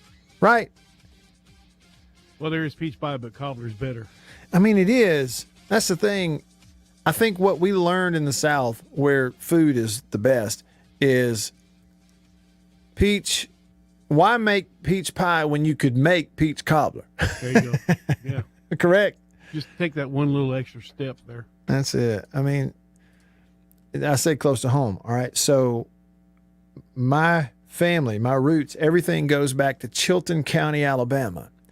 If you've ever traveled around the South, going to the beach, driving all over the Southeast, you know what? Chilton County peaches. That's what you hear about. Even outside of Alabama, Chilton County peaches are a big deal. Now, you hear about Georgia being called the peach state, but the most famous peaches in the South and at fruit stands all over the place are Chilton County peaches. Well, that's Chilton County, Alabama. If you go to Birmingham and then you hit I-65 south and drive south, about an hour from Birmingham, a little less than an hour, you're going to drive right through Chilton County. And there's 3 main exits off the interstate in a town called Clanton, Alabama. Clanton is where my dad is from. His family is from. His mom, dad, my grandmother, grandfather, all there. I still have family living there. My dad was born and raised there, Clanton. It's the county seat of Chilton County. My mother is from Chilton County, Maplesville, just right outside of Clanton. But there's 3 exits off the interstate at Clanton. The first one is there's Lay Lake, and the Lay Dam exit has a huge water tower that is constructed in the shape of a giant peach and painted like a peach. In fact, when you're traveling south, you see it from a certain angle. It kind of looks like a big old rear end, like somebody's mooning you up there. You know, that peach has a crack in it. Yeah, just being honest there. They're famous for peaches. And what I'm saying, I have eaten peaches in lots of different ways. One of the best ways is just cut them up, heat them up on the stove, and put them on biscuits in the morning. Maybe a little sugar. Maybe you don't need it. Yeah, sugar would be good on there. Yeah. But I don't think I have ever had what they call peach pie. I've just had peach cobbler until I'm blue in the face. Peach cobbler, a staple at elementary school lunchrooms, right? They give you pizza and peach cobbler. Anyway, peach. It's also National Waffle Day, Bill. Uh-oh. You like waffles? Oh, yeah, like waffles. You like chicken and waffles? Oh, yeah. Yeah, me too. I think the best, this is weird to bring this up, but it's not related to anything. The best chicken and waffles I think I've ever had was at a restaurant in downtown Manhattan, Kansas. 2018. Is that right? 2018, we made a trip out there. State played at Kansas State. And that night, after we flew in, Neil Price and I and a couple others went. I don't remember the name of it. It's downtown Manhattan, which is a nice, actually, little town. And we're in this restaurant, and a portion of the Kansas State pep band came in and started playing their fight song and stuff. It was pretty neat. Just busted into the restaurant. Guy had a tuba. He's standing up on a table, and they're all playing. Anyway, in there, I ordered chicken and waffles, and man, it was real deal. It was good. Let's see if this is any good in the Wayback Machine. Bill, you ready? I'm ready. Let's see what we can come up with here. You're going way back today. Yeah, this is way on back. There's only 2 choices I had on the list today. I was a tyke. Okay, so I wasn't even a thought. All right. American Bandstand history. On this day, August 24th, 1961, Neil, is it Sedaka? Sedaka. Neil Sedaka. That was the guy who played the piano, right? Yeah, he plays piano. Neil Sedaka performed Sweet Little You.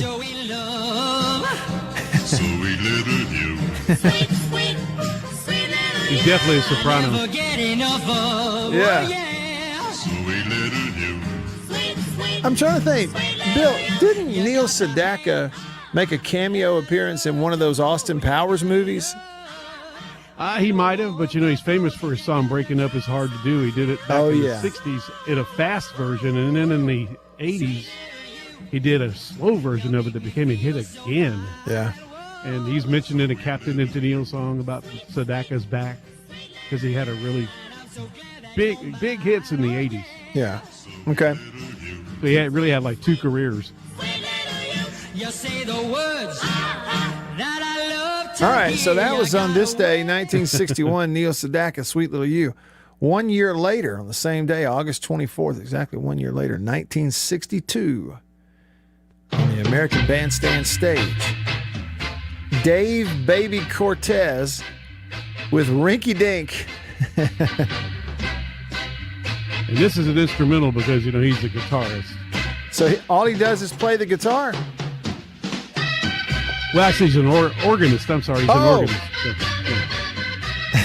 That's him on the organ. Hammond B3, by the way. So all he did is sit up there and play the organ?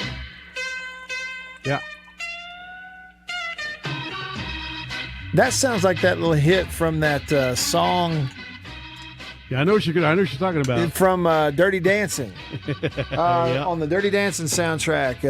Love is strange. Love is strange. That's it. And Mickey and Sylvia doing Love is Strange. Okay. Well, that's exactly what that is. Yeah. So Baby Cortez, instrumental.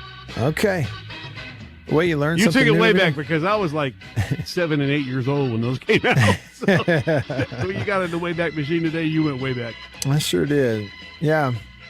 Well, those things never fail to surprise you. I got a sports nugget or two from the Wayback Machine. Let's see if I can find the dates on this. All right. We'll start in baseball. 1971. On this day, August the 24th, so late in the season of the Major League season in 1971, Ernie Banks hit the final home run of his career against the Cincinnati Reds. This is the second of a 3-game series between the Reds and the Cubs. Cubs won yesterday, 6-3.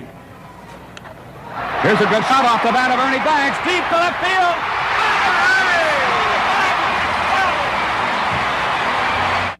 There you go. That was his 512th and final home run of his career.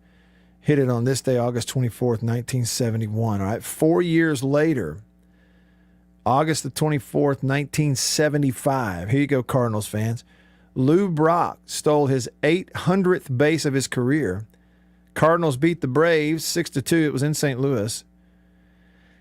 And it was his second stolen base of the game. It was his 800th. On this day. Now, he finished with, I believe, 893. And I found the clip of that one, his final stolen base. Bryce Laban looks, He's going. The pitch is high. The throw is safe. He stole it. The throw got by the shortstop, and Brock has done it. They would have thrown him out, but the shortstop couldn't handle the bad throw. And this is it, folks. Brock has now stolen 893. All of his teammates out of the dugout, onto the field, and all of the reporters, newspaper people, photographers on the field, much reminiscent of the night he broke Maury Wills' record. Yeah, and that was Wills. Yeah, Jack Buck on the call. Yep, that was Jack Buck, yeah, sure for was. the Cardinals. Joe's pappy. Joe's dad. Boy, he really had an iconic voice. Not only iconic in that it was, recognized, but the voice itself was just one that, it's so easy to pick him out who it is. I guess maybe you could say that for anybody who's famous, but his was really made for that, We were talking about Neil Sedaka. Here's a song you might remember from him. Oh, yeah. Strolling along country roads with my baby. It starts to rain, it begins to pour. Without an umbrella, we're soaked to the skin. Yeah, I remember that song. It's been so long. Laughter in the Rain. Laughter in the Rain. It's been so long since I heard it.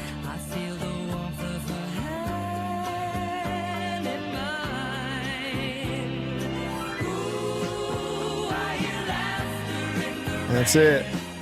That's it. In What 76 year did the? was That was. I'm gonna have to look at it real quick. It's not set up on my screen here. Okay. I'm guessing. I mean, that was probably what, mid-70s? Yeah, he did. He did that remake of Breaking Up Is Hard to Do in '76. I think this was like the late '70s, maybe. It's around that area still. Yeah. Okay. Well, it's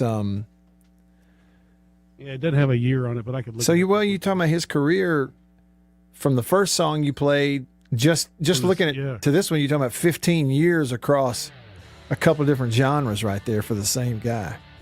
Yeah, he did Breaking Up Is Hard to Do in the '60s, and then he came back in '76 and slowed it down, and it became a really big hit. He slowed it down. Very cool. Very cool. I always enjoy He had jumping like into two careers though. One in the '60s and one in the '70s. Right. The music is so different. I guess had to be if you're kind of keeping up with the times. Very good stuff. He wrote a lot of big hits too. Well, we'll try to do another hit show ourselves tomorrow. Yeah, don't break my arm patting ourselves on the back there. For Bill, I'm Matt. Everybody here in the Farm Bureau studio. We'll see you tomorrow. All right? Another load of smart pills has been distributed, and I'm slap worn out. So I'll just say, so long, neighbors. Get me out of here, person.